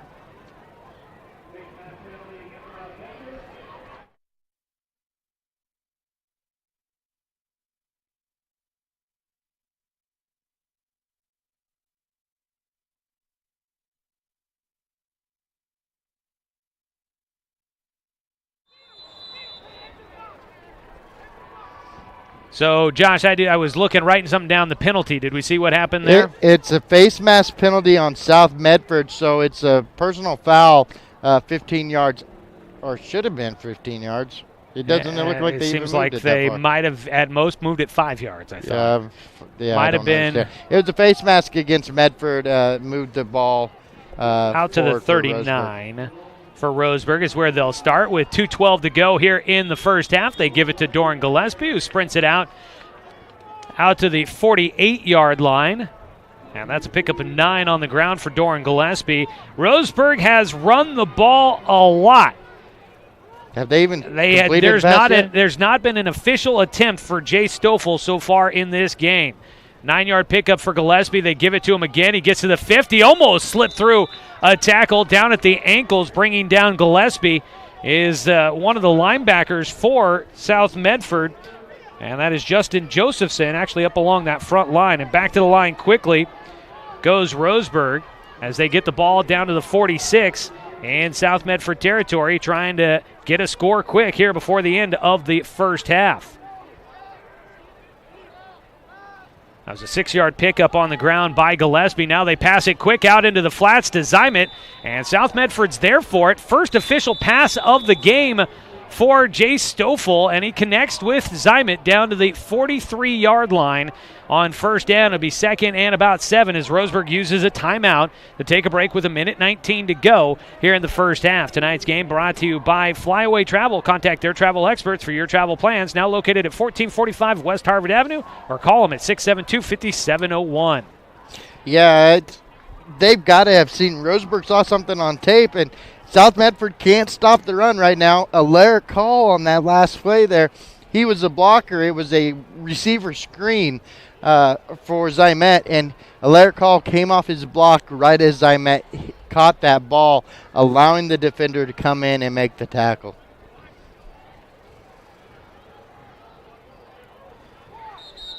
$1:19 to go here in the first half. Whistles alerting South Medford it's time to get back out on the field before the next play. Tonight's game brought to you by Umpqua Dairy, your local dairy since 1939. Roseburg out of the timeout. They'll set up. In shotgun is Stoffel. He's got Gillespie to his right. 2 targets either side. Fake the handoff. Looking to pass. Some time in the pocket. Going to go on a seam route. And a risky decision by Stoffel almost cost him there. Getting some hands on it. Riley Haim, the senior, nearly picked that ball off. Yeah, very risky decision by Stoffel right there. There was 3 South Medford defenders right in the area of that football. You don't want to throw the ball when there's that good of coverage right there. That time, Roseburg, that's the first pass that they've tried to actually complete down the field. And that time, Medford hasn't bid up on it. They know that it's close to the end of the quarter with 1:14 left. They know Roseburg's going to have to start throwing this football if they're going to try to score at the end of this quarter. Zymet and Moore to the right. They move a man in motion. That's a Lara call. They'll go on the quick slant route. It's in and out of the hands of Carson 6. And Roseburg was facing 3rd down and 7, and now it's 4th down and 7 after another incompletion. And right now in this situation, you're on your side of the 50 right now. You probably need to go for it on 4th down. You want to at least try to get a first down, not give this ball back to the momentum of South Medford. 1:11 to go in the first half. The ball near midfield. It could be dangerous, and Stoffel looks like he's going to back up to punt. And now they are going to send a man deep for South Medford. Yeah, they will. No, they pulled it back at the last second. If this takes a Roseburg bounce, it could be good. It does not. It rolls into the end zone for a touchback. So Roseburg not electing to risk giving the ball back to South Medford near midfield. They punt it away, and that's a drive that stalled out after a couple of incompletions. A ball that went right through the hands of a defender and a ball that went right through the hands of one of Roseburg's receivers. And that's a good call. Either way you do it, it's a good call. Me personally, I probably would have gone for it on 4th down there, being inside the 50, because South Medford has scored fairly quickly on both of their possessions. Try to score, take the momentum, and then you get the ball back at halftime and score again. Well, the last drive for South Medford was a lengthy one, but their first one did move quickly. 1:05 to go. They have passed downfield a lot. They could do it again, but they'll hand it off here. Zach Miller running to left side, met initially by a Lara call, and then Roseburg getting some help coming up. I believe Garrett Zimet to help make the tackle there as Miller comes up limping a little bit as he gets across the 20. And South Medford doesn't have many extra running backs, and Miller will limp his way to the sideline as a new man comes in for the backfield after what was a pickup of 3 out to the 23 for South Medford. Zimet and Stoffel and Thompson both that were in there to help make that stop there. So Newman is the deep back for South Medford. They'll hand it off, and he gets met right as he crosses the line of scrimmage, gets to the 25, and the new man is number 25, I believe. And that would be Mason Devries, and I was told that it would have to be kind of a long shot for him. He's battling an ACL injury. I think he was expected to be the starter for South Medford this season. He gets 1 carry, picks up about 2 yards, and that helps wear out the first half clock. So at the end of the first half, South Medford is leading 20-6 against Roseburg. A back-and-forth first half, but once again, much like last year, Roseburg's drives not ending in points, while South Medford's have. At the break, the Panthers leading by 2 scores against Roseburg, and the Indians will have to have a little bit of a second-half burst to try and get back into this one. Coming up, we've got your Cooper's Pest Control halftime show as we take a look back at the first half of action. Roseburg football tonight brought to you by Pepsi and Bigfoot Beverages of Roseburg. Grab a delicious, refreshing Pepsi today. We'll come back with the Cooper's Pest Control halftime show after a 2-minute break on 541radio.com and on CBS Sports Radio 1490 The Score. Roseburg football on 541radio.com. Presented by the Mary Gilbert Group, Keller Williams, Umpqua Valley. Mary has over 20 years of experience in real estate in the Roseburg area and the surrounding communities of the Umpqua Valley. Mary and her partners love to handle all types of real estate transactions, from new construction to resale homes, multifamily homes, ranches for sale, timber properties, waterfront properties, and commercial properties too. Visit marygilbert.com for more details on how the Mary Gilbert Group can help you today. What rhymes with great? Participate. Where does greatness start? Here, in the classroom. On the stage. In the pool. On the field. Where will your greatness take you? To better grades. To more friends. Yeah! Be great. Participate!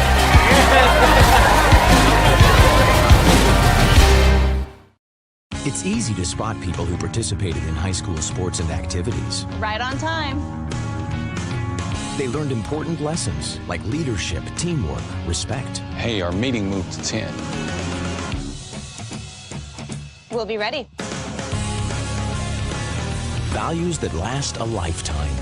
We need to focus on 3 factors. Support high school sports and activities in your community. When kids take part, they get set for life.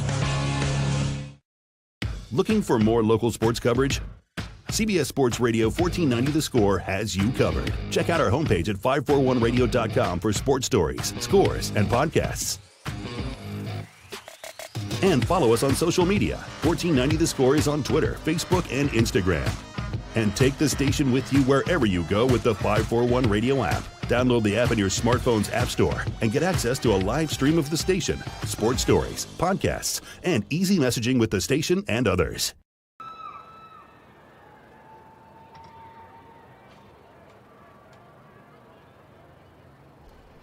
At the break, the Roseburg Indians trail the South Medford Panthers 20-6 here at halftime. It's your Cooper's Pest Control halftime show. Cooper's Pest Control, your locally owned bug assassins with great low rates. Give them a call at 673-0363.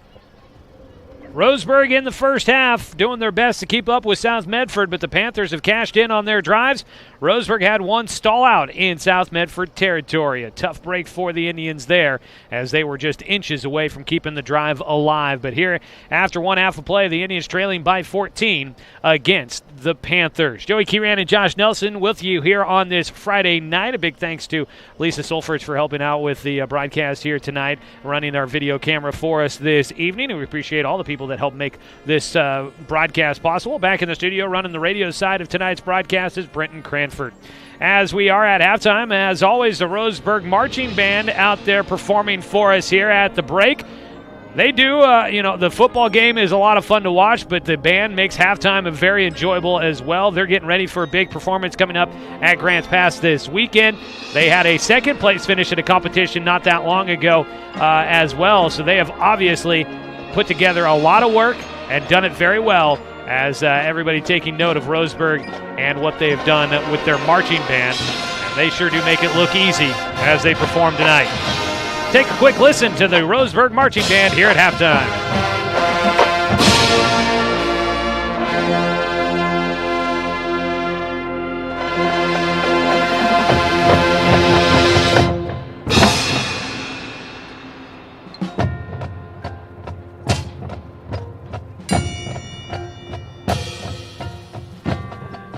Always fun to watch the marching band here at Roseburg, led by Mr. Hansen. They do a wonderful job. At the break, though, the Roseburg Indians down 20-6. Taking a look at your scoring recap from the first half of tonight's game. At the end of one, it was 13-6. South Medford scored on their opening drive, but the PAT was blocked. It was a 7-yard run for Zach Miller to get into the end zone. Roseburg responded. They drove. It took 11 plays to get down the field, and it finished with a 5-yard run by Carson Thompson, his third touchdown of the season. The PAT, though, they ended up going for 2 and could not make it, and it was a tie ball game 6-all after the first 2 drives of the game. South Medford put another touchdown in, this time a 25-yard strike from Doran Tuttle to Carson Coda, the tight end, the big man, rumbling into the end zone from 25 yards out for the score. And with the PAT, Luke Allen made it 13-6 after 1 quarter of play. In the second quarter, it was a lengthy drive by South Medford, a drive that took 18 plays, and it finished off with a 9-yard pass on 4th down and goal from Tuttle to Austin Boster, and he gets his first touchdown of the night from 9 yards out. The kick was good, making it 20-6. South Medford in front. Roseburg had to punt on their next possession and gave it back to South Medford, but they would run out the first half clock. One thing to keep note of, South Medford is starting to look extremely thin at running back. That'll be something to watch as they come out of the locker room. We'll come back and look at individual stats from the first half of this one. Josh is seeing if he can find any scores for you from around the Umpqua Basin and in the Southwest Conference to pass along. So stay tuned for our Leon Roberson Construction scoreboard update here at the halftime show. It's the Cooper's Pest Control halftime show, back after a 2-minute break on 541radio.com and on CBS Sports Radio, 1490 The Score.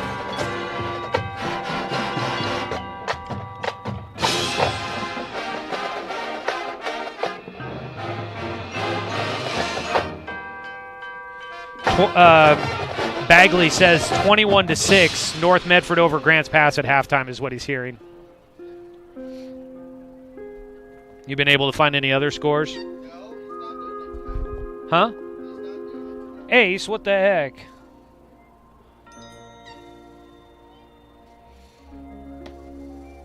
And 21-6 win in the... At halftime. North Medford over GP. But I got scores from yesterday. Yeah. So.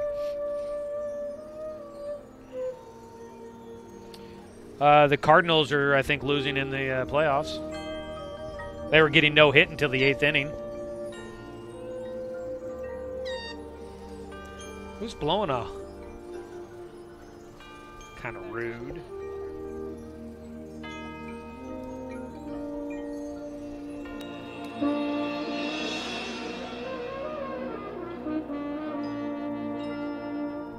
What's the score for Cardinals?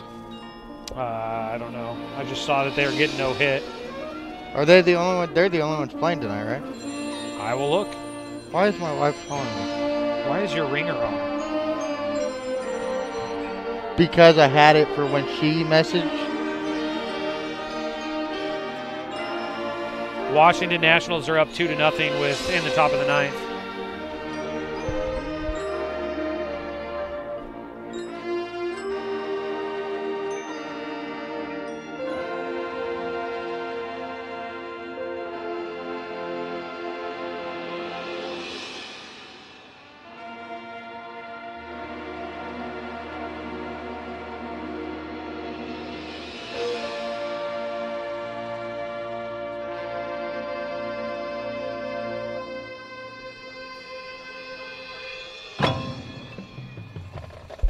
Back with more of the Cooper's Pest Control halftime show. Joey Kieran and Josh Nelson here with you as the band continues to perform for us.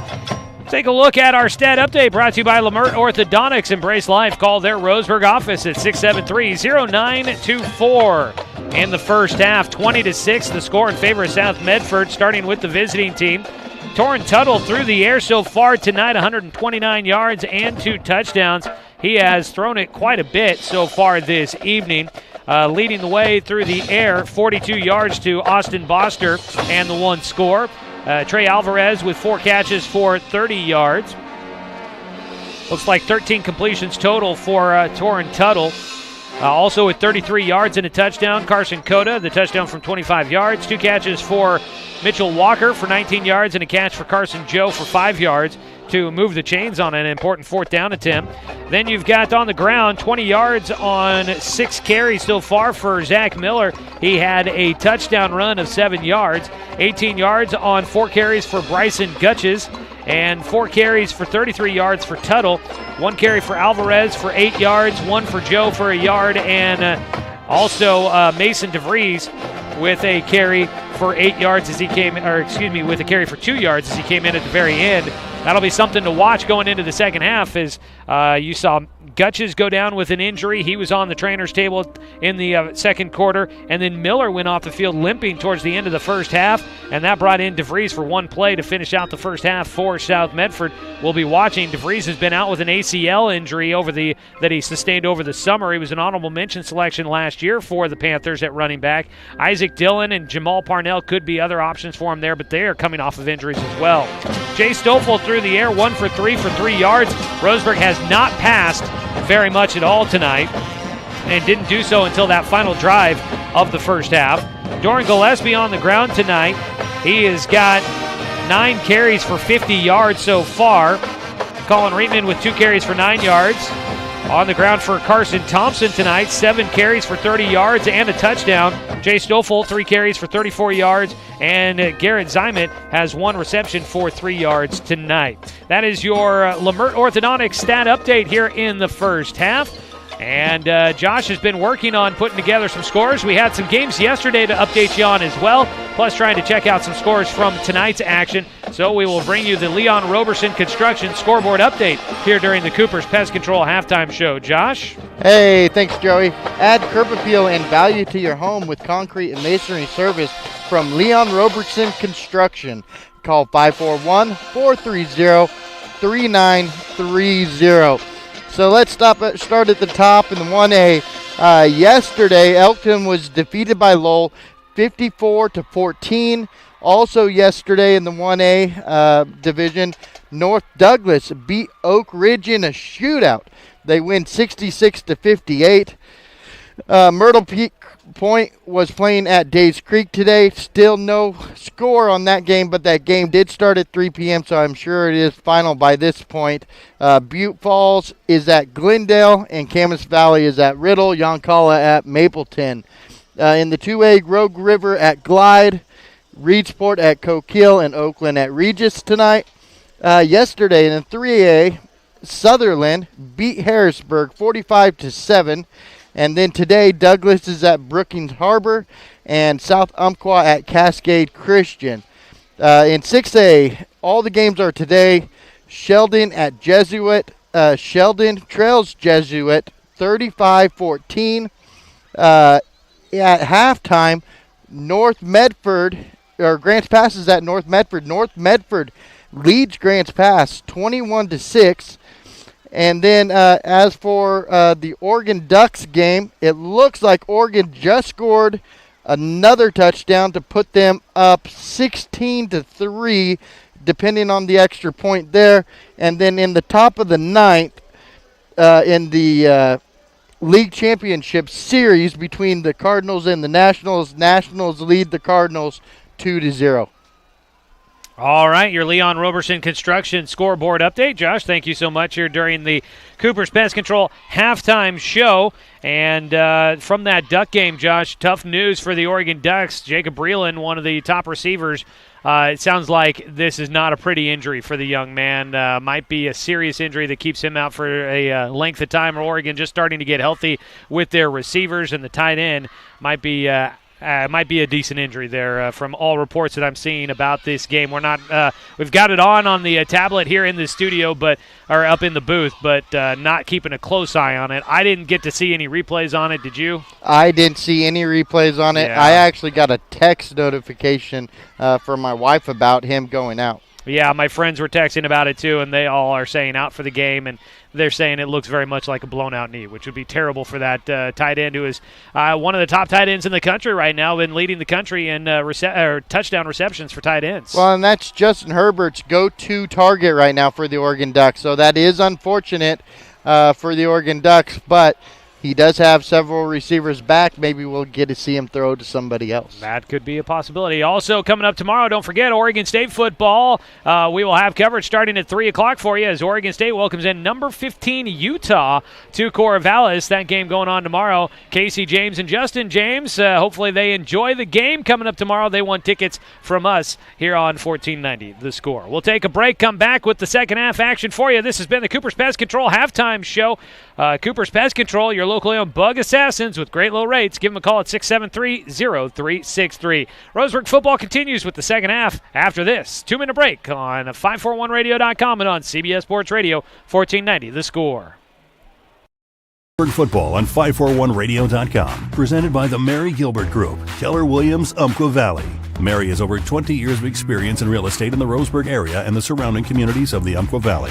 Mary and her partners love to handle all types of real estate transactions, from new construction to resale homes, multifamily homes, ranches for sale, timber properties, waterfront properties, and commercial properties too. Visit marygilbert.com for more details on how the Mary Gilbert Group can help you today.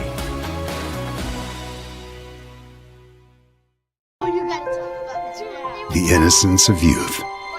Is there anything any better? But soon they'll be in high school and facing all the same challenges you faced. How to make friends, how to fit in, how to be cool. We want our children to have everything they'll need to live fulfilling and productive lives.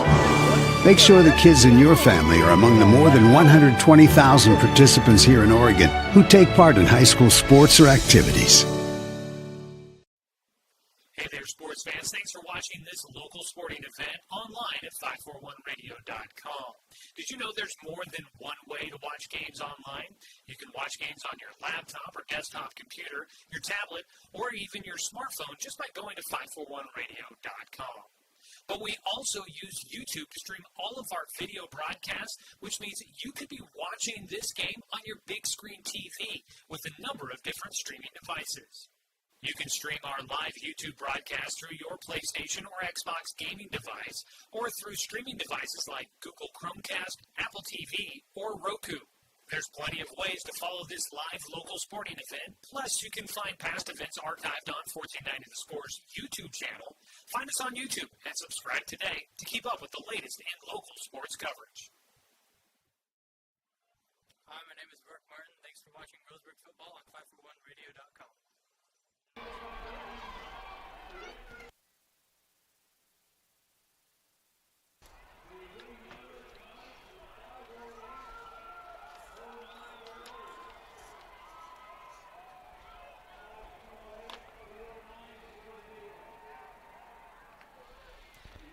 Getting ready for the start of the second half here at Finlay Field. The Roseburg Indians with some work to do, trailing 20-6 against the South Medford Panthers. As we welcome you back here into the broadcast, tonight's game has been brought to you by Roe Community Credit Union, living, giving, and supporting local since 1956.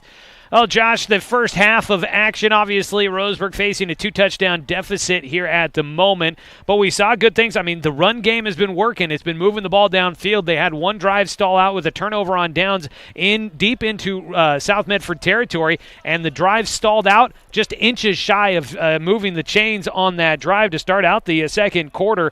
And otherwise, though, they have given up touchdowns to South Medford on every drive of the game for the Panthers, except for the one that got ended by the halftime break. So Roseburg, the offense, again, needs to get points, and the defense has got to find a way to get off the field. Yeah, the offense is doing a great job. Other than getting stopped on that or turnover on downs, they've pretty much controlled the time of possession, I would say. They've had the ball for quite a bit longer than South Medford. The defense has got to figure out how to get stops. They got to take advantage. When there is a penalty and it makes it 1st and long or 2nd and long, 3rd and 15, 16 yards like it was, you got to get a stop and not allow the quarterback to run for a touchdown. You got to get stops. You got to help your offense out, get some field position so that you can score. You got to score quick. Roseburg gets the ball back, but they've got to get a takeaway or a stop early to be able to even have a chance at winning this football game. Well, we'll see what happens here. Roseburg starting with the football. They've got the opportunity to try and come out, score, get a stop, and get the ball back and possibly put themselves in a tie ball game. So the Tide could be in their favor early on if they're able to come out and get some stuff started early here in the second half. Thanks for tuning in for Roseburg football tonight, everybody. Want to remind you, tonight's game is streaming live online at 541radio.com. Hey, you should tune in because you never know when you might get to catch us talking during a commercial break. Apparently that happened. But tune in to watch the game streaming live online at 541radio.com and on 1490 The Score's YouTube channel. You can stream it live on your big screen TV, on a tablet, the computer. Lots of ways you can follow the action tonight. And our video stream is sponsored by the Mary Gilbert Group. Find listings and details on selling your home. Visit marygilbert.com. Second half kickoff coming up. Roseburg in their home blacks, the orange numbers on the front and the back. They will be looking to receive the football to start the second half, and they had set up going one direction. They will flip the other way. Apparently they were on the wrong side of the field. So Roseburg will be moving left to right on your radio dial. South Medford kicking right to left. They're wearing the road whites tonight. The black helmets with the blue offset color. Numbers on the front and the back in blue as well for the Panthers. They lead 20-6 as we get ready to kick off the second half. South Medford, a 4-1 record, looking to improve to 5-1. They're also looking to start out Southwest Conference play with a 1-0 record. They have not played a conference game yet. They were the last team to do so. They had the bye, not a bye, they had a non-conference game last week, and they get things started this week in conference play. One of the things to watch going here into the second half is who will be out for running back for South Medford, who is healthy enough to stay out on the field for the Panthers as they've been dinged up in that backfield. But we'll be keeping an eye on that. South Medford presumably will be out there on defense to start things here in the second half. Right now, it looks like Troy Dye is down with an injury for Oregon. Wow, another injury. Oregon could be that could be big time for the Ducks if they not able to stay healthy here in this game against Colorado. Line drive kick will dribble all the way down to the 12-yard line, picked up there by the return man for Roseburg, and got out almost to the 30-yard line. We'll figure out the forward progress. It was Garrett Zyman on the return out to the 29-yard line, and Roseburg will start with the football there. Let's see here. I think they're going to spot it right at the 30, actually. And that's where the Indians will have it as their offense comes out onto the field. Jay Stoffel, only 3 passing attempts so far tonight. A lot of running for the Indians so far. We'll see if they try to stick with that game plan here in the second half. Late man on for the defense at the middle linebacker position is Carson Joe. Roseburg going to pitch it to the right side of the offense. It's Doran Gillespie, and he gets into the linebacking level, and he goes shoulder in to the chest pad for the linebacker, Luke Allen, who takes him square on, and Allen looks like he had to walk that one off a little bit as Doran Gillespie delivering a blow out past the 37. Yeah, it's going to be 2nd and 2 right there. That was a great run by Gillespie. Different formation that we saw Roseburg sit up in. It was a 7-yard gain officially, but just past the 7-yard marker. They'll pitch it to Gillespie running left side again, and he's got no problem taking on a defender who tried to go low and take him out at the knees. Gillespie just kind of sidesteps and slip by him. The arm tackle doesn't bring him down, and Gillespie moves the chains. A great running plays here by Roseburg. They're coming out in a little bit different formation, kind of bunch with the receivers. Close to the offensive linemen. Not quite on them, but close so that they can help pick up those linebackers as they're running bad down the field. Gillespie stays in the game. Temperature feels like it's starting to drop out here at Finlay Field tonight.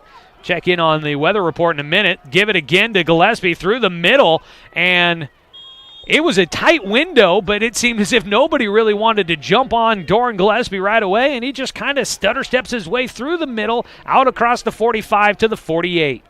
Well, and then he was able to keep his legs turning once somebody did jump on him and then pick up an additional 2 yards after the first person touched him. Gillespie with a 5-yard carry. He's up to 68 yards on the night tonight, one of his better rushing performances this season. This time, though, he's met in the backfield Roseburg's front line not holding Luke Allen out of the backfield, and he gets a little bit of redemption after taking the blow from Gillespie. This time he's able to make the tackle for loss, dropping Gillespie back to the 41. And that's going to set up third down now for Roseburg. After the big first down carry, the second down carry, a big loss, and now Roseburg facing third and long. Yeah, and this is a situation on the opening drive that if you're Roseburg, you don't want to get into. So they lost 6 on the play.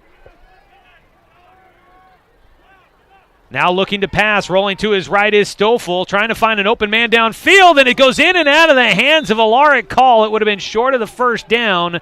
And so Roseburg in their own territory, their drive stalling out here, maybe looking to punt. And I would imagine right here, Roseburg will punt. They were in on their side of the 40 there earlier and punted the ball. I would imagine now they're going to punt the ball being even further back. Down to 52 degrees here in Roseburg. A Lara call moves into the backfield, and Doran Gillespie back there as well. Low snap. They're going to have to get a kick away. That was not how Roseburg drew it up. The kick is away. It's Austin Boster with it. Can he take advantage? He's got some open field to the far side. He gets to the sideline, and a Lara call will take him on. Cannot get him out of bounds. And Austin Boster flips the field as he takes it down to the Roseburg 33.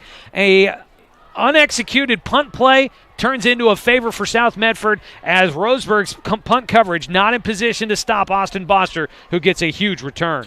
Well, and what Roseburg's not used to seeing is somebody back there to return the punt, because they do this quarterback kind of sneak punt type deal where they keep him close, he backs up a couple yards, and then he punts the ball. Well, this time Boster was back deep expecting the punt. He was there. No Roseburg defender was down the field to stop him. Roseburg started that last drive at their own 30. South Medford's going to start this drive at Roseburg's 33, but they're going to get backed up on the first play as John Pike makes a stop in the backfield on Zach Miller, who returns in the backfield at running back for South Medford after limping off the field in the first half. At the end of the first half, he comes back out, although he looks like tries to stretch out his lower leg after losing yardage on first down. He gets taken back a yard to make it 2nd and 11. Yeah, 2nd and long here, and that's a great stop by Roseburg's defense. They've got to do the exact same thing 2 more times. Miller to the right of Tuttle in shotgun. 2 targets to the right side. Roseburg sending a little extra pressure. Late hit by Reitman, who's going to get called for a late hit on the quarterback.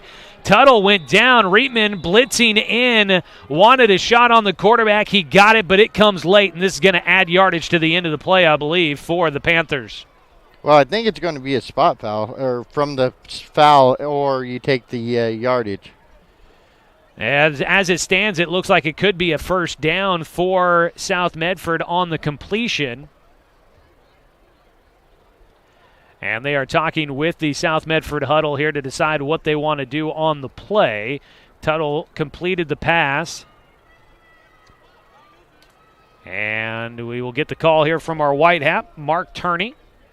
It is a personal foul, roughing the passer on the defense, and it'll be a first down for South Medford. So we'll see where they count it off from. And the coaches on the sideline are all pointing towards something. The ball is getting spotted down at the 23-yard line, which would have been about the first down marker. And they're going to count off, it seems like, 15 yards and take it down to the 19. So I guess from the spot of the foul at the 36. And that's what South Medford's coach is arguing about, whether or not it's a spot foul or not. He's saying if it's a should be from the 34, so I guess from the line of scrimmage down to the 19 would be a 15-yard penalty. So I guess that's what they're going to do. So it wipes out the pass play, and it'll be a Roseburg penalty for 15 yards and a first down. Yeah, that's what it ends up being. Trying to figure it all out sometimes. They are still working on things on the sideline here. They haven't moved the chains yet. It would be 1st and 10 from the 19 as it looks like it stands right now. The officials are still holding the spot where the end of the play was on the pass play, and now they will reset, and the chains will move. 1st and 10 for South Medford. And this could be an opening drive to the second half for the Panthers that really can take all the steam and all the air out of the balloon for the Roseburg Indians. Still very early in the second half, but this was a drive that was set up by poor punt coverage by the Indians, and now South Medford trying to make Roseburg pay. Miller will set up in the backfield to the right of Tuttle. Boster and Walker to the left. Alvarez to the right of the formation. The tight end on the right side with Coda as well. 1st and 10. Ball on the right half of the middle of the field. Pressure coming. Tuttle will step up in the pocket. Now bounces it out the right side. He's going to throw to the end zone. And it's in and out of the hands of the intended receiver. Great job at scrambling and trying to extend the play from Tuttle. And on that far side, Alvarez, a great job to try and just make up a new run. And he almost ended up in the end zone. He did, but it was great defense by Roseburg. It looks like it was Moore there putting his arms up again, not seeing where the ball was, but putting his arms up and making sure that receiver didn't have a clear line of sight on that football as it was thrown his way. 8:28 to go in the third quarter, 20-6. South Medford in front. They face 2nd and 10. Tuttle dropping back to throw, rolls to his left, going to the end zone, and the pass is overthrown just off the fingertips of the intended receiver. And down there in that vicinity, I believe that intended for Walker on that pass play. Another incompletion for Tuttle, his second straight, and it brings up 3rd down and 10. This is 4-down territory here for South Medford, and they've been able to convert on 3rd and 4th down so far in this ball game. Roseburg had done a decent job of getting teams off the field on 3rd and 4th downs. The Roseburg defense had been holding teams to just 33% conversion on 3rd and 36 on 4th, but South Medford's been successful tonight. They face 3rd and 10 here from the 19 in Roseburg territory. Miller to the left of Tuttle, 2 targets to his left side as well. He will drop back, looking to throw over the middle of the field, has the tight end, and it's a one-handed grab from Carson Coda, and it'll set up 1st and goal at the 6. The big tight end, his older brother, is trying to catch passes down at UCLA right now, and he's showing off the hands that Coda family has as he moves the chain to set up 1st and goal after a 3rd down conversion. Now that's a heck of a freaking pass. Heck of a catch. Or pass. Every catch. Coda there, he's huge. I didn't notice how big he was until right now, but he is huge out there. Great pass, great catch by Coda. It was kind of trailing behind him. He was able to reach up behind him, grab it one hand, bring it down. Then Zyment was able to bring him down. 13 yards on the completion. Under center goes Tuttle with the offset I formation. They hand it to Miller, racing to the pylon. He's in across the goal line. Touchdown, South Medford. And the Panthers make Roseburg pay. It's their 5th drive of the game, and they've scored on 4 of them. Only 1 drive's been stopped, and that was because of the end of the first half. The Panthers pulling out in front, leading 26-6 against Roseburg with 7:43 to go in the third quarter. A really tough run in there by Medford, and they score quick. Well, kind of quick. It's half the quarter is over with, but only took them less than 2 minutes on that drive. They had a short field to work with after the nice punt return. Luke Allen out there to put the PAT through, and he'll get it behind the football and through the uprights. Well, it is a 3-score game now for South Medford on top of Roseburg by 21. We'll come back with 7:43 to go in the third quarter after a 30-second break on 541radio.com and on CBS Sports Radio 1490 The Score. The innocence of youth. Is there anything any better? But soon they'll be in high school and facing all the same challenges you faced. How to make friends, how to fit in, how to be cool. We want our children to have everything they'll need to live fulfilling and productive lives. Make sure the kids in your family are among the more than 120,000 participants here in Oregon who take part in high school sports or activities.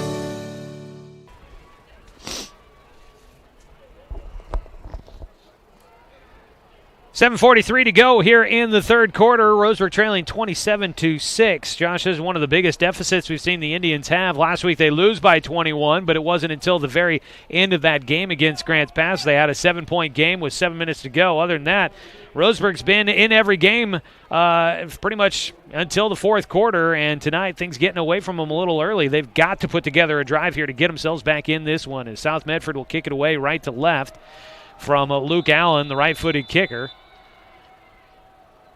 As he approaches the football, another low line drive kick right up the middle. It'll be fielded like a grounder at the 10-yard line by Carson. 6 up the middle. Things open up. He gets to the sideline, got slowed up once. He'll stretch his way across the 40. And again, Roseburg, a decent return. Get out to the 42. Sets him up with decent field position.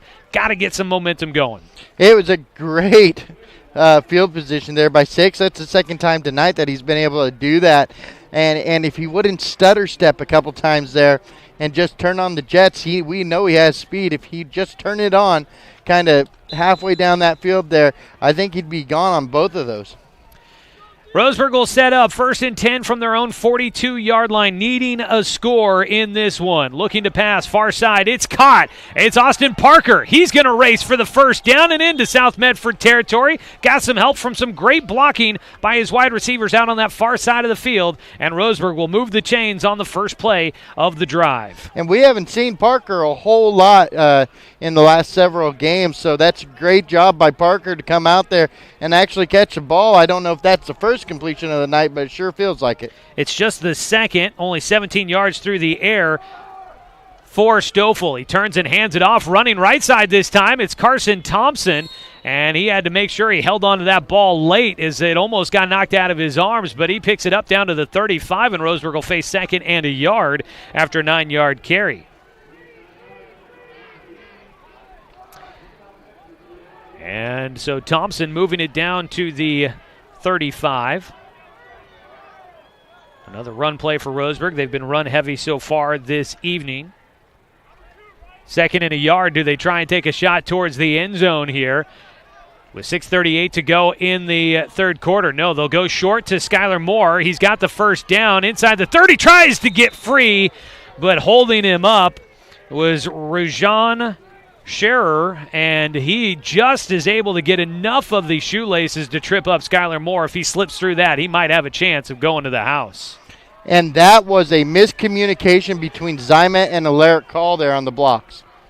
It was a play down to the 27, a pickup of 8, now running left side of the formation for Roseburg, and picking up about 9 yards on first down again is going to be Carson Thompson, and Roseburg trying to go quick with the offense here. They get it down to the 18 as they continue to move. And that's what Roseburg has to do if they want a chance to come back in this football game. They'll run it left side again, go in that direction. It's Skylar Moore on another quick pass out that direction, and a penalty flag in the secondary of South Medford. As it stands, it looks like it could be a first down play for Roseburg, only needing about a yard as the pass went out to Skylar Moore on the far side.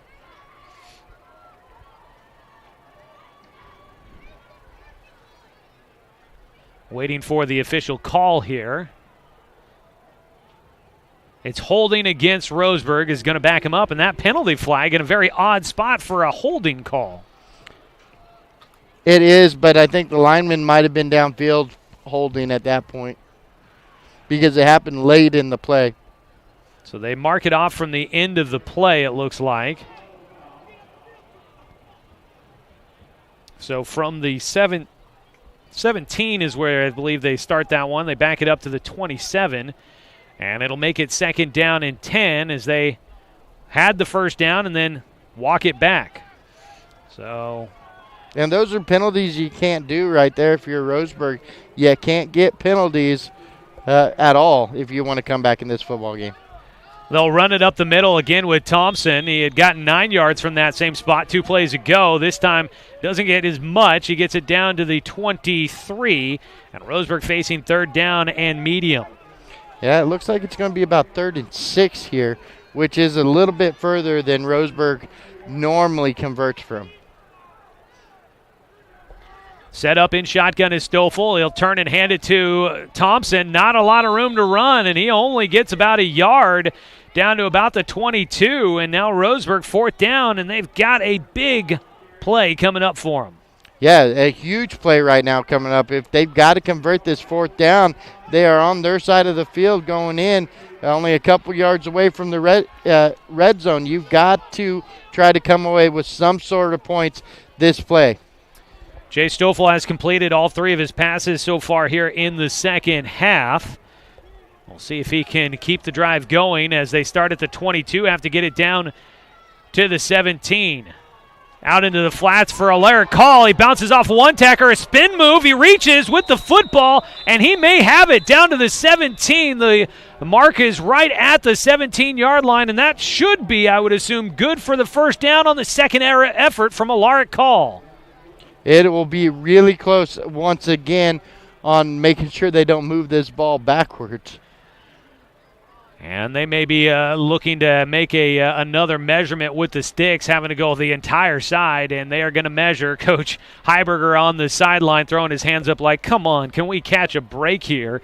Roseburg has now, on a 4th down, come up within inches of that first down line, and they're hoping this time it's inches in the right direction as the pass play took them down to the 17, but it's going to be fractions of an inch, I think, to decide this one as they bring the chains out to measure. If it's a first down, Roseburg keeps going. If it not, South Medford takes over and has a huge stand. And this one stretching, it's going to be short by half a football. You've got to be kidding me. Yeah, you got to be kidding is right. And that's another turnover on downs by Roseburg right there. That's 2 turnover on downs now on 2 of their drives that they've had. You can't do that. You've got to come up. You got to make the play. And right there, I think both turnover on downs coming down on 4th down, they were as close to a first down as you possibly could get to be a first down. And again, look at the football. It's moved back half a yard from where they first initially had it. Yeah, I mean, Call looked like he came down right at the 17-yard line, and they've got it at the 17.5. So, and now they spot the football, and the football's now at the 17-yard line when they switched it out. It was at the 17.5. They moved it back to the 17 when South Medford brought their football out. It's an inexact science when it comes to this sport. Now South Medford takes over. 4:43 to go in the third quarter. They give it to Devries, who comes out there running. Did not expect to see him tonight as he deals with an ACL injury. He delayed surgery so that he could come out and play this season, and he gets a close to a first down carry on the first down play for South Medford on the drive. Yeah, 2nd in inches, I would imagine, right here. Gets it out to the 27-yard line. Just shy, inches away from that first down marker. Set up, deep man in the I formation is Devries again, and they'll give it to him running left side this time, and he gets cut down in the backfield. I believe Blake Ronk there to help make the tackle. He gets him lost for about a yard back to the 26, and it's going to be 3rd down. And 3rd and 1 again. It's going to be, about 3rd and a yard and a half for South Medford to try and convert, but they have been so good on 3rd down here tonight against Roseburg. They've been really good on 3rd down. 3-man front, Ronk, Blix, and Pike up there trying to help, and the linebackers up filling in the middle. They'll turn, hand it, running left side. DeVries, he's got blockers, he's got the first down, and he's out across the 30 to the 31, and he'll move the chains on the carry. 5-yard pickup on 3rd and a yard. And the Panthers continue the drive, continue to wear the clock. 3:18 to go in the third quarter. Tonight's game been brought to you by Cascade Community Credit Union, belong to Douglas County. 1st and 10 from the South Medford 31. Tight end on the right side as they go with a bunch formation. They'll pitch it out to the right side. DeVries trying to stretch it in the backfield. He's met by Gillespie, spins out of that tackle, but Roseburg with the rest of their defense there to help. And that's going to be another tackle for loss for South Medford. They've had a couple of negative plays on this drive. Can Roseburg capitalize is the big question as they go back to the 26-yard line. Yeah, it'll be interesting to see if Roseburg can capitalize. It's going to be 2nd and 15 here. Trying to get a stop. If you could get a stop here, make it 3rd and long, get a stop on 3rd and long, you would force South Medford to punt on this side of the field. The Panthers have not punted yet. They've continued to go for it because every time they've faced third down, they've either converted or they've had fourth down and short deep in Roseburg territory. With 2:18 and counting, the Panthers head to the line. 2 targets spread out to the left side of the field. High formation and a penalty flag comes out. This could be a delay of game on South Medford, and it's going to be the case. This will help Roseburg out. It's been a fairly penalty-free game on both sides tonight, Josh, and South Medford specifically has not hurt themselves with many penalties so far this evening. No, South Medford had led the game in penalties with 3 penalties in the first half. This makes their 4th. This makes Roseburg has had 2 in this quarter. They only had 1 in the first quarter, so that makes 3 for Roseburg. So Roseburg 3 penalties, South Medford 4. And he takes them back 5 yards to the 21-yard line, facing now second down and extremely long, about 20 to go. A couple of fake handoffs, looking to delay, looking to throw now. Downfield has a man open. It's caught and then taken out of bounds. Mitchell Walker with the catch out to the 37-yard line. Just shy of the 37, and it's going to take it from third down and 20, or second down and 20 to third down and about 5. Yeah, you can't give up 15 yards on second down and 20. And Roseburg's done that, but at least it wasn't third and 21 and an 87-yard touchdown. That did happen last week. Walker with the catch there of 16 yards officially. Will set up with Tuttle and shotgun, third down and short for South Medford. They move a man in motion, have Alvarez in the flats. He's got the first down, slips the first tackle, and he's out near the 50 as the Panthers continue to draw up the right play at the right time to move the ball downfield when facing third down. And you got to imagine that this Roseburg defense is going to be getting tired. They have been on the field a lot this quarter, a lot this ball game. Only 2 minutes for the first drive, but South Medford's had this ball now for a little while here.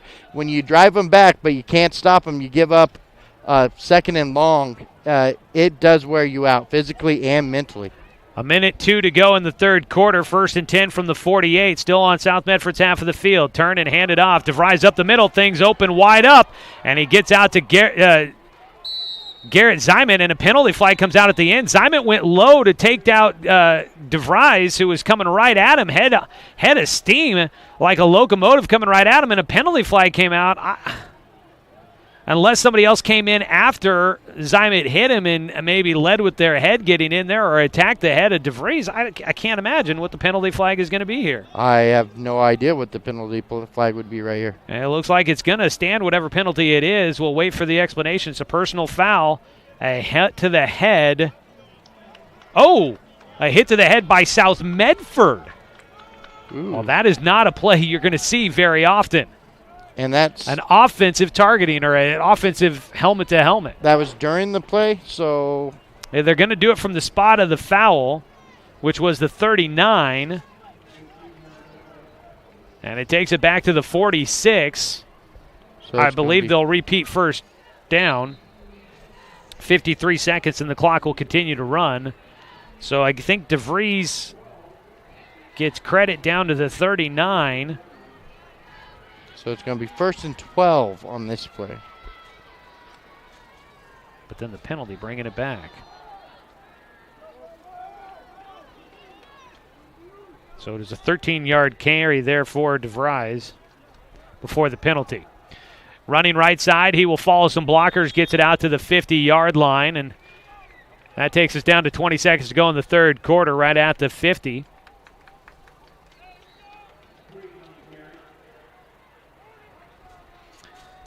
So the run sets it up at the 49 on Roseburg's half of the field, and I think the third quarter is about to come to a close.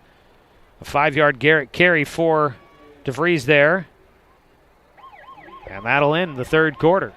27-6, one score in the third quarter for South Medford. They stretch to a 3-score game. Roseburg needs a fourth quarter comeback to try and stay in this one. 12 minutes on the board when we come back after this 60-second break on 541radio.com and on CBS Sports Radio 1490 The Score. I am a nurse, a firefighter, a college student, a mother, and I am an American soldier. I will always be ready for every storm. and disaster that threatens my community. I will always be there to protect my neighbors, my family, and my country. We are the Army National Guard. We are the Army National Guard. We are the Army National Guard. Visit nationalguard.com to learn more about part-time service. What rhymes with great? Participate.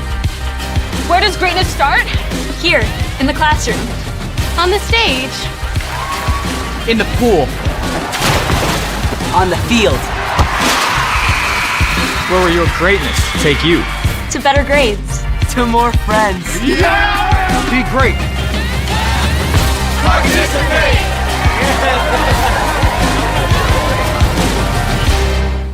Having everybody hurt.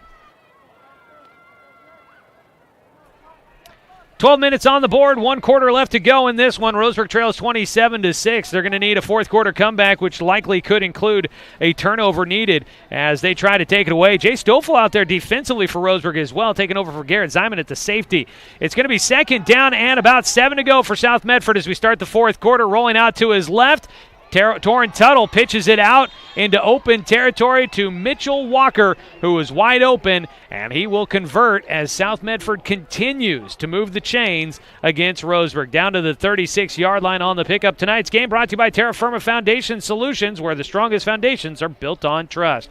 Josh, through 3 quarters of play, it's just been South Medford, basically their offense, playing keep away from the Roseburg offense. Oh, it definitely has been, and South Medford's done a great job doing so. And then they're able to come up with stops on that defensive side of the ball. 2 stops now that were 4th and inches from being a first down. That was a 13-yard pickup through the air for Tuttle to Walker. Now they hand it to Devries. He will run up the middle, and he just carries the Roseburg defense and picks up about 9 inside the 30 to the 27.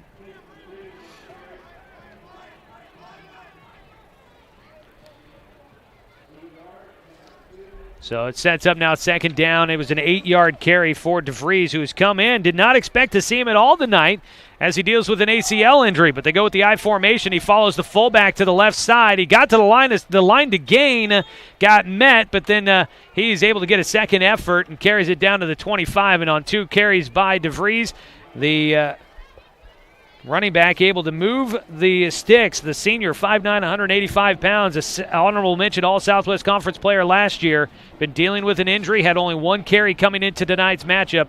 He is coming out and doing a nice job as the running back core has been limited for South Medford here tonight. What's unfortunate on that last play there was one of the Roseburg defenders actually came in. They had him stop short of the first down, came in, pushed him forward for that first down. Running up the middle again, Devries, and again he's going to carry it as he is just able to eat up yardage.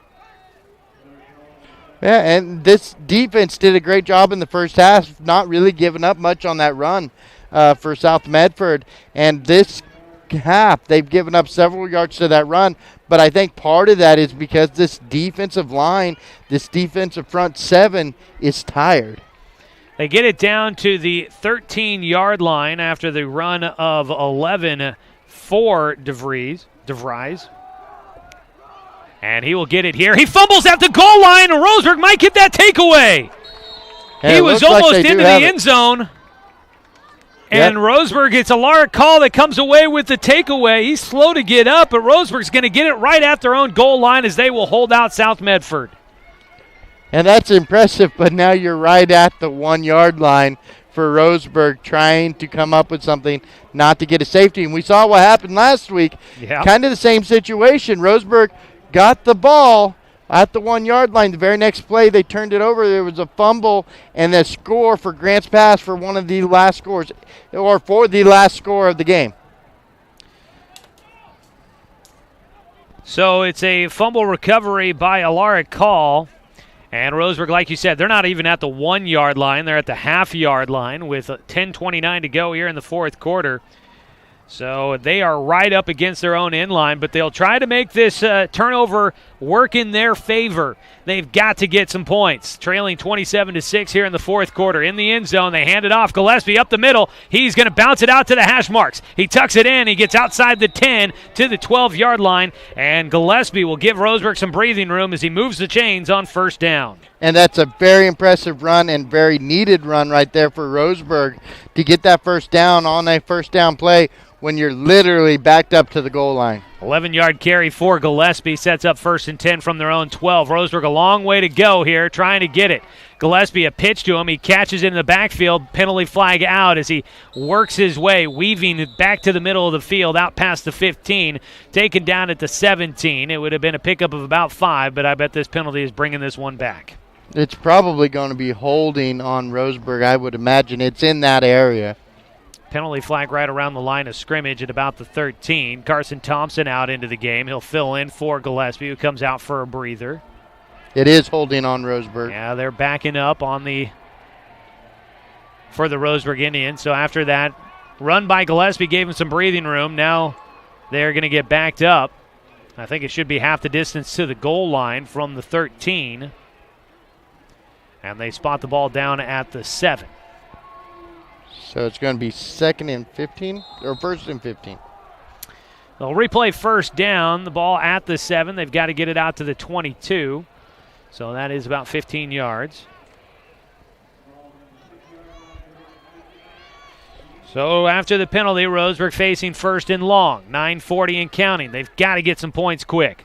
Looking to pass. Pressure coming. Stoffel a pump fake. He'll roll out. There is a penalty flag down. The ball caught and in and out of the hands of Skylar Moore. He had a defender barreling down on him, and I think he was trying to get out of the way of the defender as he caught the ball, and it goes out of his hands, but a penalty flag out back at the line of scrimmage could hurt the Indians here as well. And it has been a second half that started to see more flags, much like last week against Grants Pass when it got a little flag heavy, but it's still been a fairly clean game. Roseburg was facing 1st and 15. And the White Hat talking with South Medford here, so I got to imagine this is going to be against Roseburg. Yeah, it's in that area of holding. Once again, it would be back-to-back plays with holding. It's a personal foul on the cut block. They're going to decline the penalty, and it'll make it 2nd down and 15. So it's an incompletion by Roseburg on 1st and 15. And South Medford doesn't want that chop block penalty. No, and that's kind of surprising right there. But that's exactly why that run was so important for Roseburg. It opens up that deep threat. Unfortunately, it wasn't caught. Stoffel's going to step up in the pocket. He's going to try and run. He's still looking downfield. He'll finally tuck in the football, and he runs out of bounds on the far side of the field. Scrambling, trying to keep his eyes downfield to look for a possible option. He does a good job of that, but nothing opened up, and he gets out to the 14-yard line. And on the carry, picked up about 7 yards on that play, and it was great. He struggled for every single one of those yards. He does pick up 7. 41 yards on the ground tonight for Jay Stoffel. That's more than he has throwing. Right now, Jay Stoffel is 5 of 9 through the air for 31 yards. 9:14 to go in the football game. Roseburg trailing by 21. Looking to pass. Over the middle, he's got Carson 6, and 6 makes the catch out near the 24. And that should be good for the first down. But we've said that before tonight and been proven wrong, and they will move the chains. Yeah, that is definitely a first down there. Great job by Carson 6 coming back. He had that drop, which it was a penalized play anyway, so it wouldn't have gone anywhere. So he kind of makes up for that right there. Pickup of 10 through the air for the Indians. Quick pass to the near side. Caught as he was slipping was Austin Parker, and he got hit pretty good going down, but he'll get up and head back to the huddle. He's all right. He gets it out to the 25-yard line. It was a pickup of about a yard for Parker, who has been a name we haven't called much in the last couple of weeks. Well, now he comes off the field, and the trainer is looking at him. He's kind of pointing to his neck, but he's saying to the trainer, I'm fine, and trying to get back out there. Quick to the line here for the Indians with 8:22 and counting in the ball game. At the 25, second down and 9 for Stoffel in shotgun. Fakes the handoff to Thompson, who stays in to block, but he lets his man go and into the backfield for the tackle. South Medford will get the drop in the backfield. Liam Stedman making the stop back to the 21, and Roseburg will face third down and long, and that is definitely not a situation they could afford a sack. It is not a situation that you can afford a sack, and I'm not sure why Thompson let his man go at all. You've got to stay there and hold your man because it was his man that came in and made that sack. Landon Duper has come in. He's a lone wide receiver on the left side. Trips to the right side for Stoffel, facing third down and long now. He's going to go with the deep route to Duper, trying to fight back to the ball. He had it off his fingertips, fighting with the defender for that football, and he couldn't pull it in. It was a little underthrown, and he tried to fight back to the football, had his hands just barely on it, and couldn't pull it in.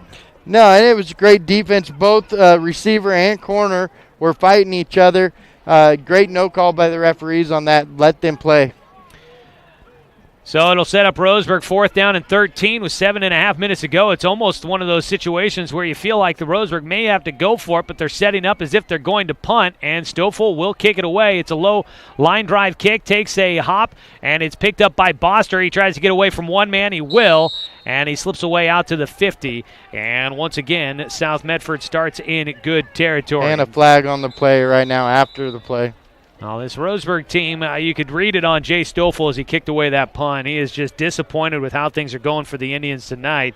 And I could see how things could start getting a little chippy and a little unfortunate for Roseburg, but I'm not sure who this penalty's on. It is a personal foul, and it is against South Medford.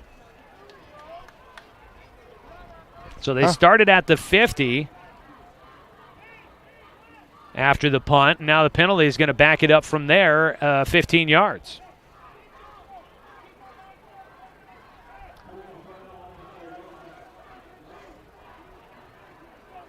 They need a football, I guess, is what we're looking for here.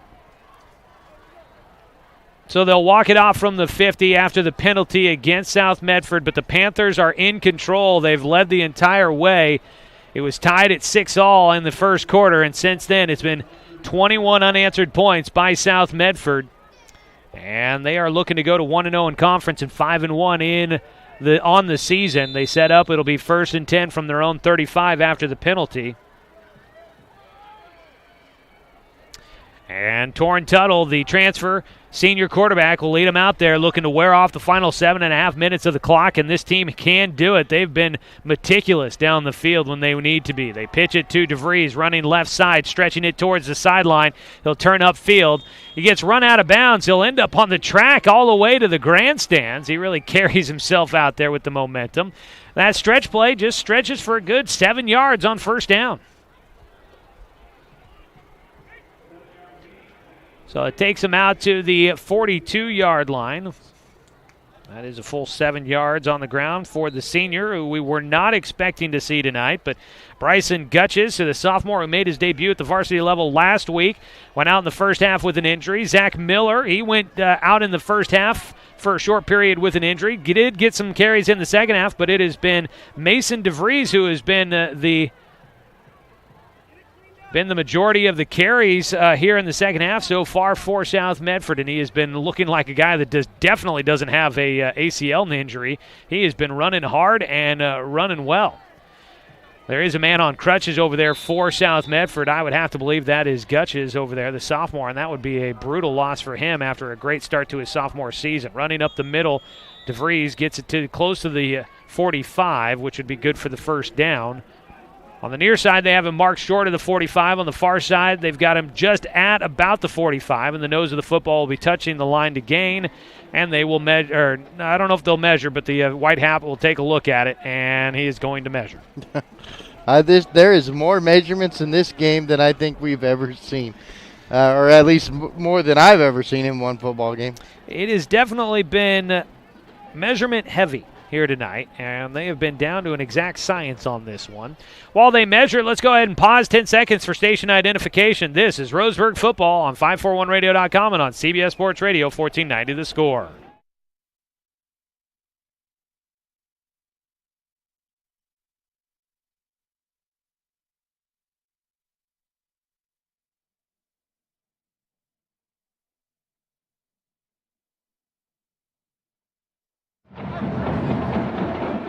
And after the measurement, they decide it is a first down for South Medford. Welcome you back here on 1490 The Score. 7:04 to go in the ball game. South Medford leading 27-6. They've got first down and 10 from their own 45-yard line.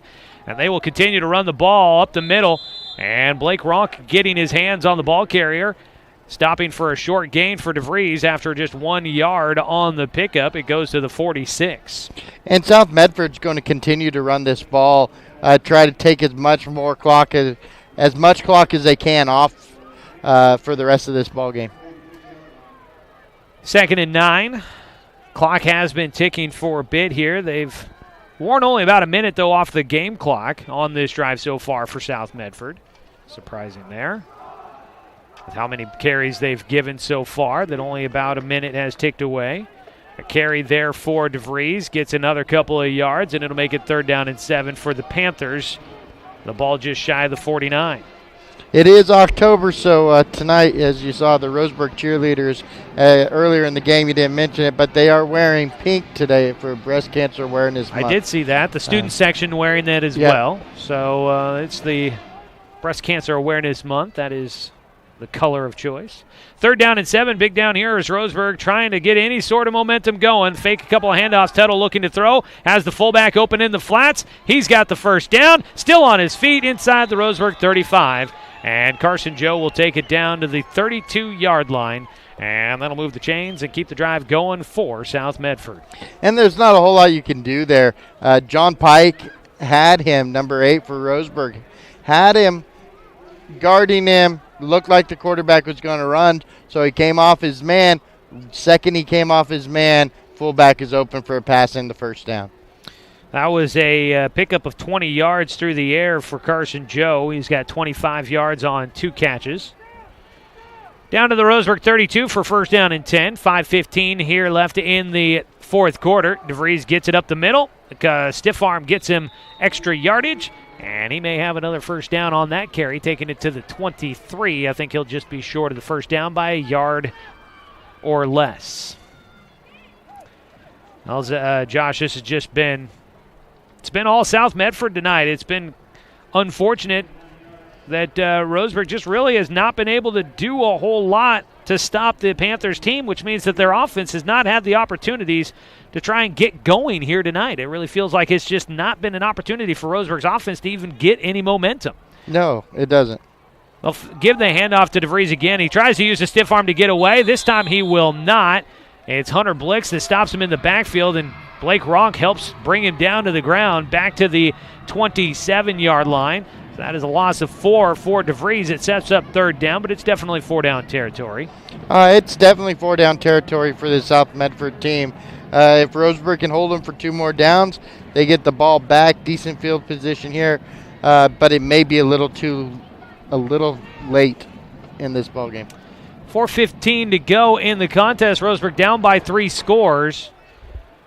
And on the verge of possibly losing their 4th straight game here after starting out the season 2-0. Things were looking very bright for this Indian squad, but things have gotten shaky for them as whistles will blow in a timeout by South Medford before they get this 3rd down play off. With 3:57 to go in the ball game, we'll take a quick 30-second break. 27-6, South Medford in front of Roseburg on 541radio.com and on CBS Sports Radio 1490 The Score. At Brook Communications, our job is to get results for your business, period. We can take your story and tell it to the people you want to reach in a way that compels first-time clients to become repeat customers. We get them through your door so you can do what you were meant to do. Proclaim your sales message to the largest audience of any media company in Douglas County. Brook Communications dominates through the power of 5 radio stations and 541radio.com. Results amplified. Locally owned. Brook Communications. 4th quarter action for you here. 3:57 to go in the ballgame. South Medford leading comfortably against Roseburg. Tonight's game brought to you by DC Farmers Co-op, where everyone's welcome to shop, by Mercy Medical Center, and by Good Vibration Solutions for home theater and automotive audio. You can feel it at Good Vibes. Out of the South Medford timeout, they face 3rd down and 5.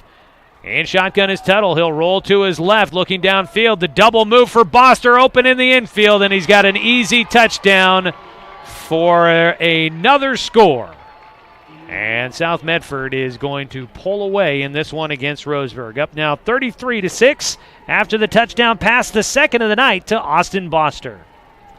No, and on this play here, it was just another one of those move the pocket, act like you're going to run, bring the corner in, and then let a guy get behind you.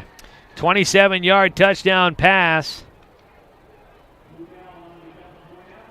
And the PAT attempt here for Luke Allen.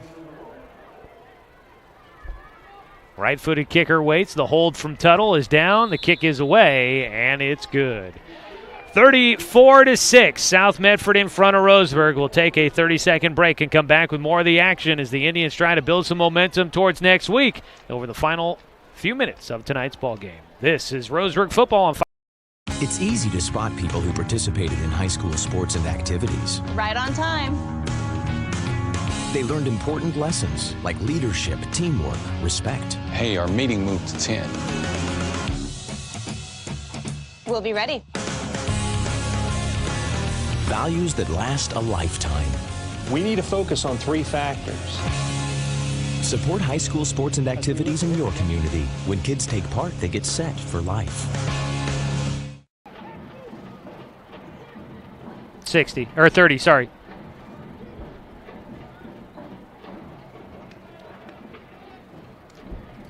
$3:49 to go in the contest. Tonight's game brought to you by Abby's Legendary Pizza and Mahalo Heating and Cooling, your best choice for the finest indoor comfort control. Call them today at 672-6707. It has been all South Medford tonight as the Panthers pulling away from Roseburg. Boster with his second touchdown grab of the night, this time from 27 yards out. The kick is away. It'll be taken inside the 10. It's Garrett Zyman, a penalty flag out. It was Blake Watson battling against Blake Shields on the outside, and we'll see what the penalty flag is here on the kick return. It took Roseburg out to the 22 on the return by Zyman.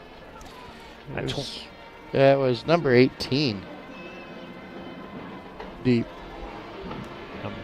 Are you sure not number 10? I'm pretty positive that was not number 10. Might be getting in some new numbers there. I thought it might have been number 10. Number 18 would be Logan Klopfenstein. Roseburg might be looking to bring in some young kids to give them an opportunity here at the varsity level in a game that has gotten away from Roseburg. 3:43 to go in the contest. 34-6 is the score in favor of South Medford. The penalty flag's at the 27, and Roseburg returned it out to the 22. And it looks like the penalty is going to be against Roseburg as they walk it back from the spot of the foul, which was beyond where the ball had been returned to, I think. But they put it back to the 15 and down to the 13-yard line. So from the, I guess, they go down to the 13. It was from the 28, I guess. It was Blake Watson that ended up with that penalty. I'm not even quite sure what it was. Looks like it was a personal foul penalty of 15 yards as they give the handoff to Doran Gillespie tonight. And he will get the clock moving. Gillespie carries it out from the 13 out to the 17-yard line. A pickup of 4 tonight for Gillespie. And for Doran Gillespie tonight, he's up to 77 yards on the ground, 53 for Carson Thompson. So Roseburg looking at 160 yards on the ground tonight or so. So they run again. And it's Gillespie again. He just continues to bounce around defenders. A stiff arm got him a couple of extra yards as he gets out to the 35. And that'll move the chains for Roseburg. A big run for Doran Gillespie. That will pick up 18 yards on the ground for the Indians.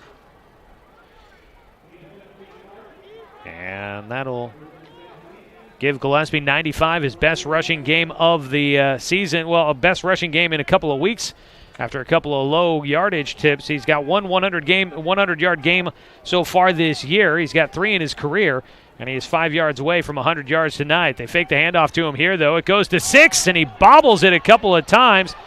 And the whistles haven't stopped this one. South Medford picks it up. They're going to call it a lateral backwards. They're going to call it a pass down the line, which is a live football lateral. And South Medford comes up with it as Carson 6 can't pull it in. So it's a fumble recovery for South Medford, and they move it inside the 20. And Roseburg is going to head back out on defense with 2:40 left to go in the ball game. South Medford takes it to the 12-yard line, Roseburg's half of the field. And this one has really gotten away from the Indians here. First turnover tonight, I believe, for Roseburg. Second turnover of the game.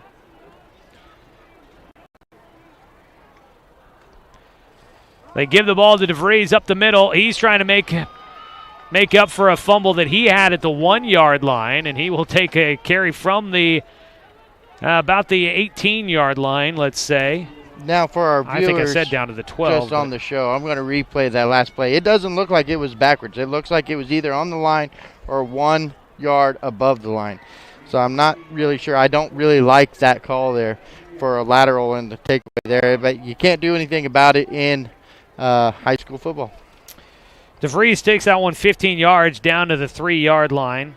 He's got 95 yards tonight. They pitch it to him. He fumbles in the backfield, and Roseburg's going to take it away. A pitch from the backup quarterback, by the way, who has come in, Daniel Phillips. He pitched it to Devries, and it goes in and out of his hands, and he fumbles it. Second fumble for Devries tonight, and the second time it's down inside the red zone. He fumbles this time at the 7-yard line. And so neither team wants to hang on to the football here. 2:09 to go in the ball game, and Roseburg will have it down at their own 7. And it looks like Roseburg is going to win that turnover battle tonight. That is one thing we talked about. It's a bit of a moral victory tonight, though, with the score in South Medford's favor at 34-6. The ball at the 7-yard line, and Roseburg will send Dominic Tatone, their backup quarterback, in. He hands it off, running up the middle, and Roseburg's running back, it's going to be one of their bench guys up the middle for Roseburg. Carrying the football is going to be Braden Steinacre, and Steinacre has a nice carry here as he gets it out to the 27-yard line. A pickup of 20 on the ground for Steinacre on his first carry of the season for Roseburg. So a 20-yard pickup for the young man. Steinacre, a sophomore. Tatone, also a youngster. He'll hand it off again and right up the middle for Steinacre. He'll go out to the 31-yard line. Second down for South Medford. Excuse me, for Roseburg. And going to get a lot of new guys out there at this point in the game. Takes it to the 31. It was a pickup of 4. So 2nd and 6. Josh is getting ready to head on down to the field. He'll have a quick word with Coach Heiberger after this one wraps up here. They blow the clock to get going. It's still Steinacre in the backfield. Tatone, the quarterback. 3 receivers to the left side. Fumble on the play, though. And Grant's pass will take it back as Roseburg will turn it over again. That is 3 straight possessions with a fumble. And 1:26 to go in the ball game, and this one's just about done. We've been seeing JV guys out on the field for both sides. So out at the 28-yard line, South Medford will have it there, leading 34-6. Tough one tonight for the Roseburg Indians. It just never really got going for them. After their opening drive of the game, they have 2 drives stall out just inches shy of converting on 4th down, and just a tough one tonight. Senior Daniel Phillips gets a chance to come out there and take a couple of snaps here at the end of the game for South Medford. He'll take a knee. And the Panthers going to take a knee and get out of town with a victory here tonight. They've got 1:14 and counting to tick off the clock here, so they've got to get it at least once more to work the clock off here in this one. Big night tonight for Doran Tuttle. 3 passing touchdowns, 2 of them to Austin Boster. 1 rushing touchdown for Zach Miller. For Roseburg, the 1 rushing touchdown tonight, Carson Thompson. The Indians will have a decent number of rushing stats, but passing low numbers again this week for Roseburg. There's another kneel down with 43 seconds to go. I think they got to get 1 more in here. It's 3rd down, but I think 40-second play clock. I think we've got 1 more snap to have, and that will do it. 34-6, your score. That'll be the final score here tonight as the final knee is taken. And the clock with 19 seconds. We'll count down here, and the teams will head on out to shake hands as this one will wrap up. Roseburg's going to fall for a 4th time here tonight. 4th in a row, and they lose for an 8th straight time against South Medford. Going into it, we had high hopes for the Roseburg Indians. Unfortunately, tonight things just do not materialize for Roseburg. Final score 34-6. We'll take a 2-minute break, come back with your Roseburg Disposal postgame show. A quick word with Coach Heiberger after this game wraps up. This is Roseburg Football on 541radio.com and on CBS Sports Radio 1490 The Score. Roseburg Football on 541radio.com. Presented by the Mary Gilbert Group, Keller Williams, Umpqua Valley. Mary has over 20 years of experience in real estate in the Roseburg area and the surrounding communities of the Umpqua Valley. Mary and her partners love to handle all types of real estate transactions, from new construction to resale homes, multifamily homes, ranches for sale, timber properties, waterfront properties, and commercial properties too. Visit marygilbert.com for more details on how the Mary Gilbert Group can help you today.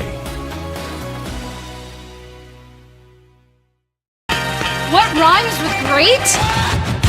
Participate. Where does greatness start? Here, in the classroom. On the stage. In the pool. On the field. Where will your greatness take you? To better grades. To more friends. Yeah! Be great. Participate!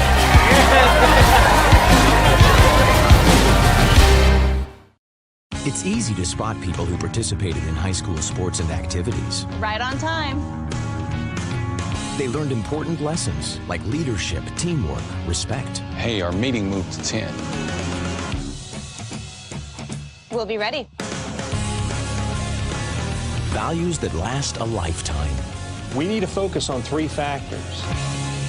Support high school sports and activities in your community. When kids take part, they get set for life. Looking for more local sports coverage? CBS Sports Radio 1490 The Score has you covered. Check out our homepage at 541radio.com for sports stories, scores, and podcasts. And follow us on social media. 1490 The Score is on Twitter, Facebook, and Instagram. And take the station with you wherever you go with the 541 Radio app. Download the app in your smartphone's app store and get access to a live stream of the station, sports stories, podcasts, and easy messaging with the station and others.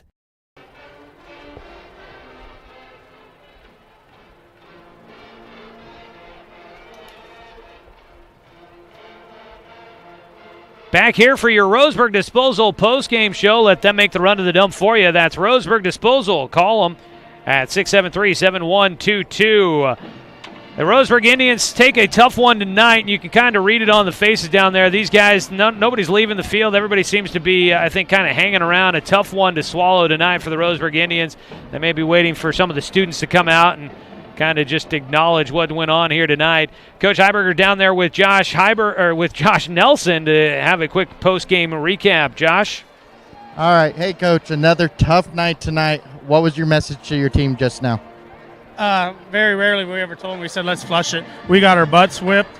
I told Coach Singler that's one of the best jobs calling offense I think I've ever seen. And so, I mean, you got to tip your hat. He did a great job with his kids tonight. They executed.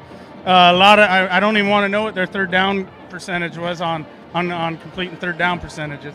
And so told our kids to flush it. And let's figure out a way to get our mojo back next week going down and playing the Tornado. All right, and then this week you had 160-plus yards rushing the football. Was there something that you saw on tape that made your rushing game so successful tonight? You didn't end up with touchdowns, but you were able to pick up big yards at times. Our running backs are running hard, and the guys up front are starting to get it a little bit. Obviously, I don't know how many plays we ran tonight, but that's been kind of a thing in the last couple of weeks where we just haven't got enough plays to get some things going. And so, obviously, we like where our run game is at. I'd like it to step up a little bit more on some of those 3rd and short and 4th and shorts. What was your message to your defense this week? It seemed like they kept pretty much everything in front of them except for 2 plays that ended up in a touchdown.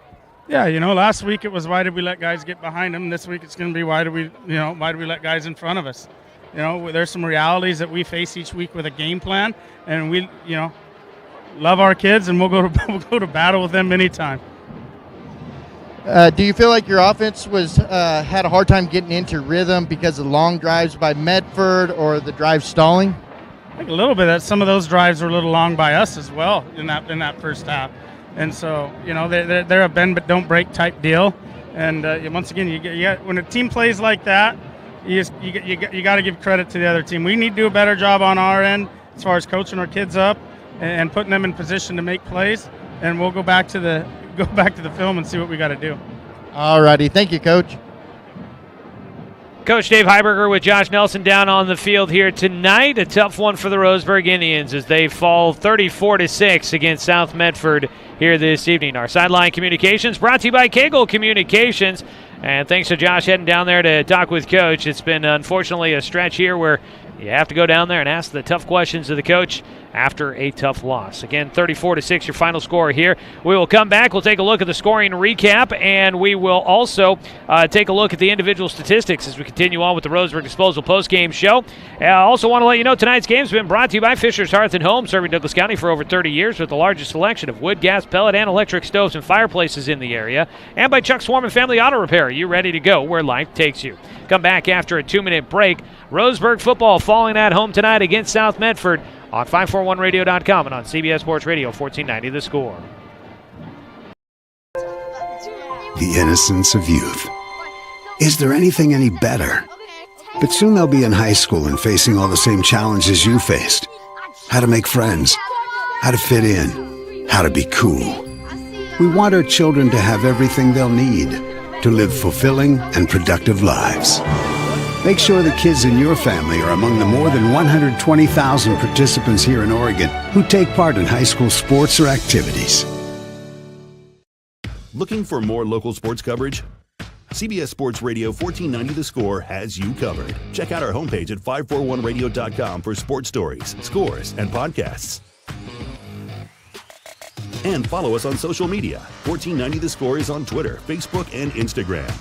And take the station with you wherever you go with the 541 Radio app. Download the app in your smartphone's app store and get access to a live stream of the station, sports stories, podcasts, and easy messaging with the station and others. At Brook Communications, our job is to get results for your business, period. We can take your story and tell it to the people you want to reach in a way that compels first-time clients to become repeat customers. We get them through your door so you can do what you were meant to do. Proclaim your sales message to the largest audience of any media company in Douglas County. Brook Communications dominates through the power of 5 radio stations and 541radio.com. Results amplified. Locally owned. Brook Communications. I am a nurse, a firefighter, a college student, a mother, and I am an American soldier. I will always be ready for every storm and disaster that threatens my community. I will always be there to protect my neighbors, my family, and my country. We are the Army National Guard. We are the Army National Guard. We are the Army National Guard. Visit nationalguard.com to learn more about part-time service.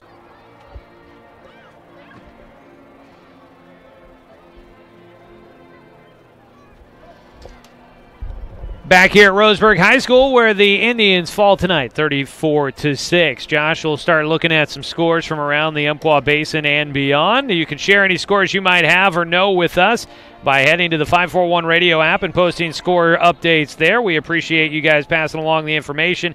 That helps us out to pass it along to everybody else as well. So stay tuned. We'll have our Leon Roberson Construction scoreboard update coming up here in just a little while. But before we get to that, let's take a look at how this one played out here tonight. It was pretty much all South Medford after the first couple of drives of the ball game. South Medford scored on their first drive, missed the extra point, and they was 6-0. Roseburg would tie it up 6-6. They tried to go for two, but could not get it in. And then South Medford scores on their next drive to put it up 13-6 as they made the extra point, and that was their score at the end of the first quarter. Roseburg, this is just a bit stunning to me. Roseburg gets shut out the final 3 quarters of the ball game, and South Medford able to continue to add points. They'd score once in the second quarter on a 9-yard touchdown pass from Doran Tuttle to Austin Boster, the first catch of the night for Boster for a touchdown. That made it 20-6 at the halftime break. In the third quarter, South Medford had added another score on a 6-yard run, this time from Zach Miller, his only touchdown run of the night. And let's see here. Actually, I feel like that's not true. I think I might have missed a touchdown run for that young man. It looks like I think I have him down for 2 touchdown runs. Yeah, he had 2, a 7-yarder and a 6-yarder. So he had the 2 touchdown runs on the evening, getting the 6-yarder in the third quarter. And the PAT was good by Luke Allen, and that made it 27-6. That was your score after 3. And in the fourth quarter, South Medford would end up putting in one more score, as this time it was Tuttle once again to Boster from 27 yards out, and that with the extra point made it 34-6, and that was your final score. In the fourth quarter alone, we had 4 fumbles in the fourth quarter. That's where all of our turnovers take place, but South Medford did a great job of scoring on almost every possession of the ball game. They scored on every possession in the first half except for the drive that ended the first half. They scored on their first possession of the second half. They fumbled at the 1-yard line on their second possession of the second half. They scored on their third possession, they fumbled, and then they ended the game. So almost every possession ended in points for South Medford. For Roseburg, quite the opposite. And that was the issue last year when Roseburg lost 33-12. Tonight things get out of hand, 34-6, your final score. Looking at some individual numbers for the visiting South Medford Panthers, 18-26 through the air for Doran Tuttle for 216 yards and 3 touchdowns. He didn't turn the ball over on the ground. Mason Devries had 18 carries for 95 yards. He didn't really have a carry. His first carry came at the end of the first half, and then he had a lot of touches in the second half, 17 total. He didn't end up with a touchdown, but he had 2 fumbles in the game, though. On the ground, Zach Miller had the 2 touchdown runs, finished with 25 yards on the ground on a total of 8 carries. Through the air tonight for South Medford, Austin Boster had the 2 touchdown grabs, 69 yards total.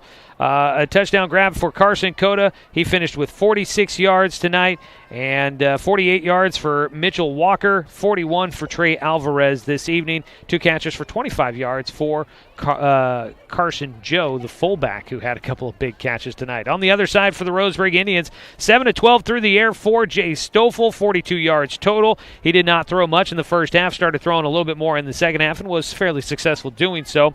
On the ground tonight, Doran Gillespie, 16 carries for 95 yards, fell just shy of his second 100-yard game of the season, but he can't get into the end zone. The 1 touchdown tonight for the Roseburg Indians came on the ground by Carson Thompson, who finished with 11 carries for 53 yards. Jay Stoffel had 5 carries for 37 yards on the ground tonight. A couple of odds and end carries towards the end of the game for some of the JV guys getting in at the very tail end as well. A leading receiver tonight for the Roseburg Indians, 2 catches for 14 yards to Austin Parker. So ground game worked well for the Roseburg Indians tonight. Unfortunately, other than that, the passing game didn't allow them to go downfield too often, and Roseburg, their drives just coming up short on a couple of them of continuing to drive, and that could have possibly ended up in points, turning it over on downs a couple of times deep in South Medford territory. We'll break down kind of what we saw and take a look at what's coming up for the Roseburg Indians. And after a quick break, we'll take a look at scores, and we will name our player of the game for tonight's contest for the Roseburg Indians. So stay with us, folks. Plenty still to go as we continue on with the Roseburg Disposal post-game show. And tonight's game has been brought to you by Flyaway Travel and by Umpqua Dairy and by our friends at Pepsi and Bigfoot Beverages and Rogue Community Credit Union, living, giving, and supporting local since 1956. We will come back with our final segment of the Roseburg Disposal postgame show after this 2-minute break on 541radio.com and on CBS Sports Radio 1490 The Score.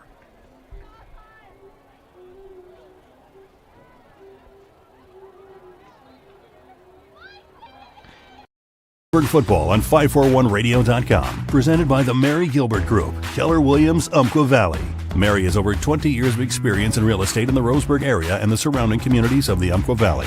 Mary and her partners love to handle all types of real estate transactions, from new construction to resale homes, multifamily homes, ranches for sale, timber properties, waterfront properties, and commercial properties too. Visit marygilbert.com for more details on how the Mary Gilbert Group can help you today.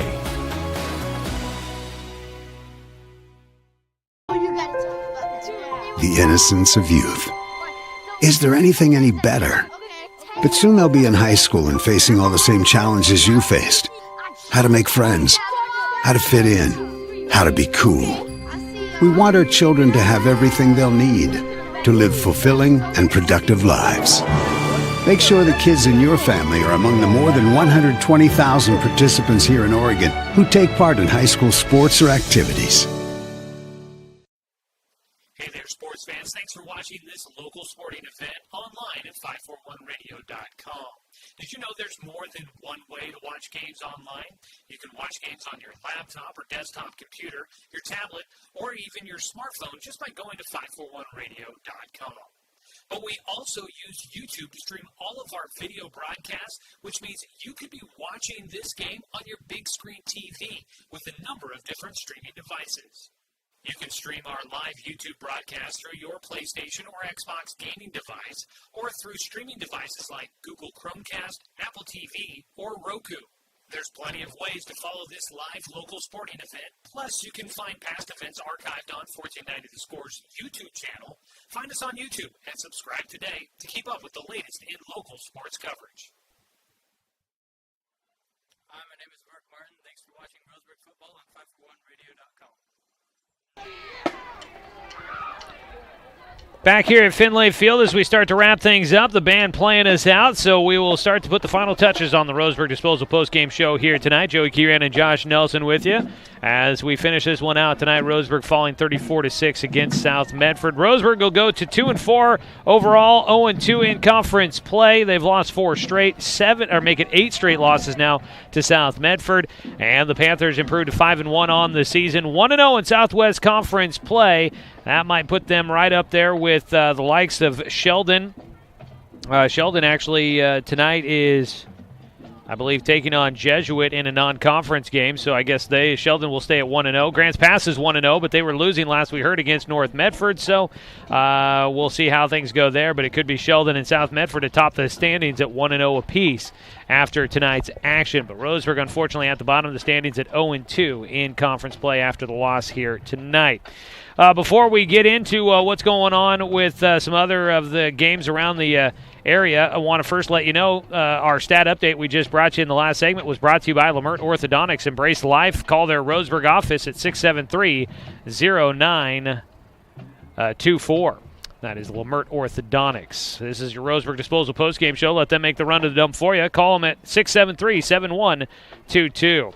We like to name a player of the game for the Roseburg Indians in the postgame show, so let's go ahead and do that now. Tonight, obviously not the production they were hoping from the offense, and the defense just could not get the stops they needed tonight, so kind of tough looking at it, but a nice night from Doran Gillespie, who had a lot of hard running, paired with Carson Thompson. They were a great 1-2 punch for the Roseburg ground game. Together, they combined for nearly 150 yards on the ground and the one touchdown that went to Thompson, but tonight's player of the game is going to be Doran Gillespie, leading the way with 95 yards on 16 carries. The senior, a great night out there as he's trying to get his mojo back out of the backfield, and would have loved to have seen him at least get 100 yards or find the end zone, but unfortunately neither of those come to pass for Doran tonight, but still a great job for Doran Gillespie running on the ground this evening. Oh, he did a great job tonight. 16 attempts for 95 yards. He was an awesome carry job for him, and then like you said, Carson Thomas too. great dual running back punch there for this Roseburg offense today. That was probably one of the biggest things for the offense, the positive things was the running backs for this Roseburg offensive team. Yeah, I would say so. Seeing them get the ground game going. They had 229 yards of rushing offense last week, so that definitely was good to see it continue this week.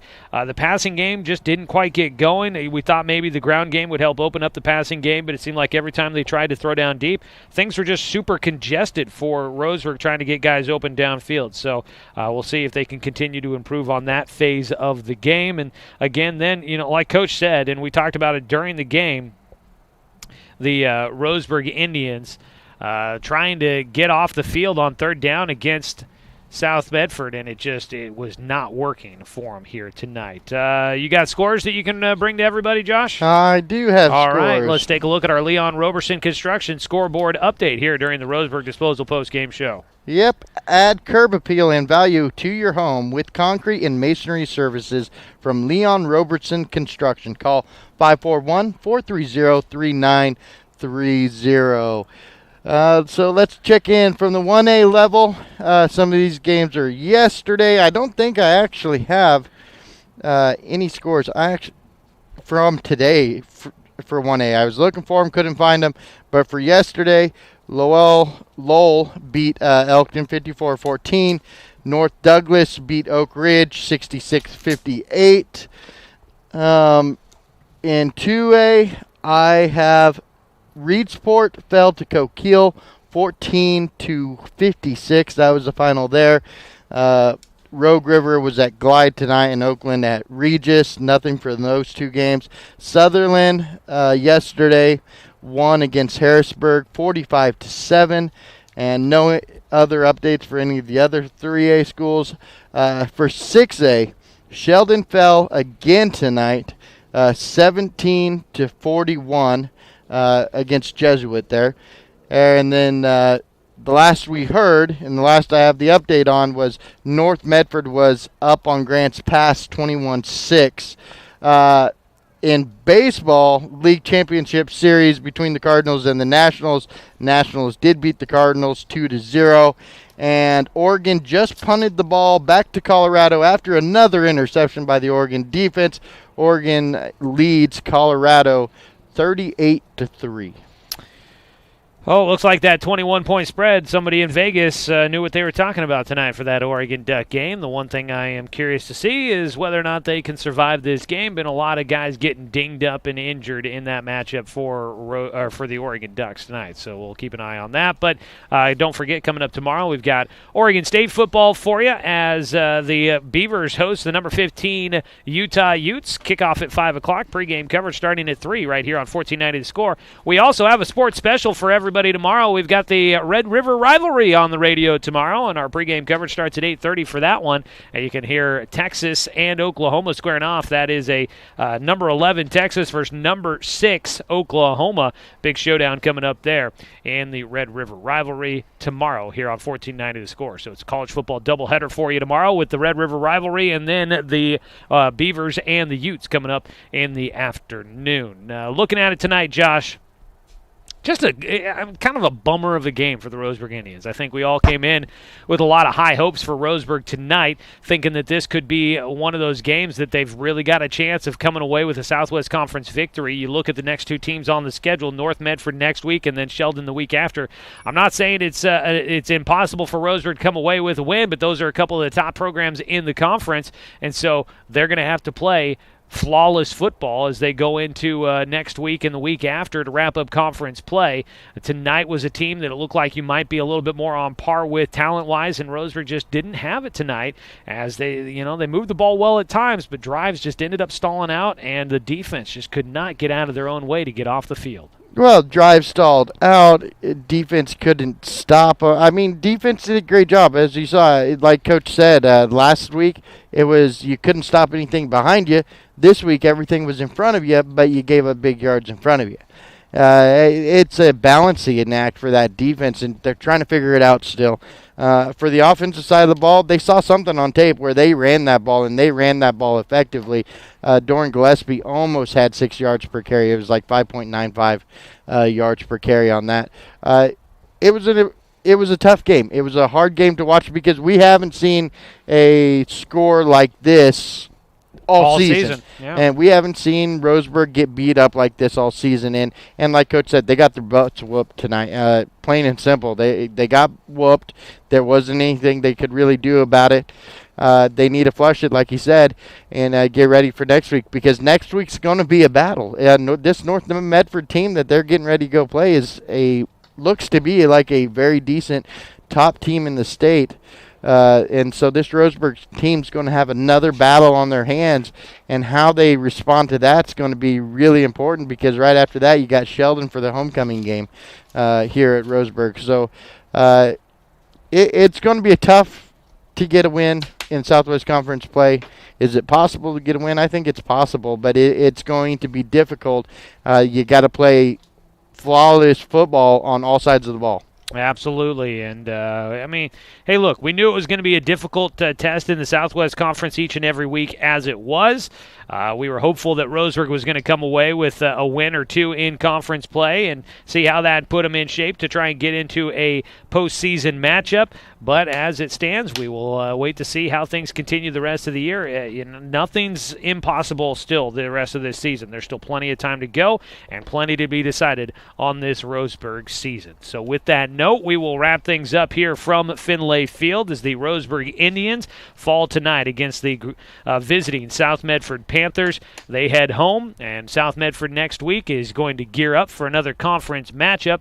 They will be on the road at Sheldon coming up in 1 week from tonight. But as for tonight's matchup, it'll be South Medford heading home with a victory against the Indians. As we wrap things up, we will remind you coming up next week, Roseburg will be on the road against North Medford. We're headed down to Spiegelberg Stadium.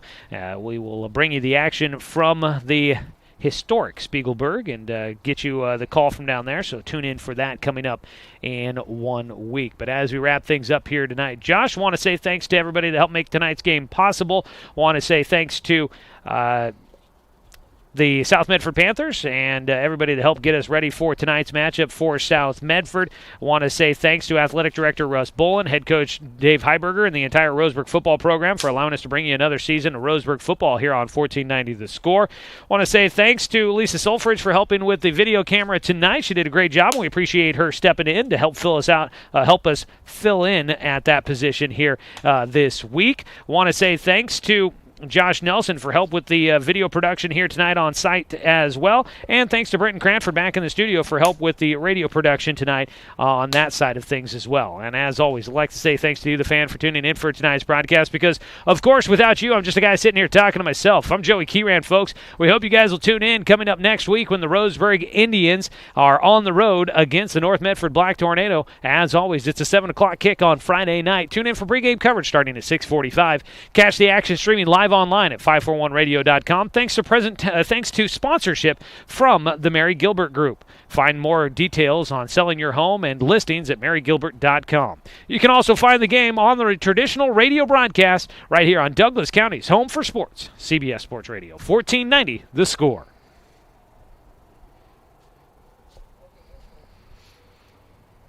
All right, thanks, Brenton.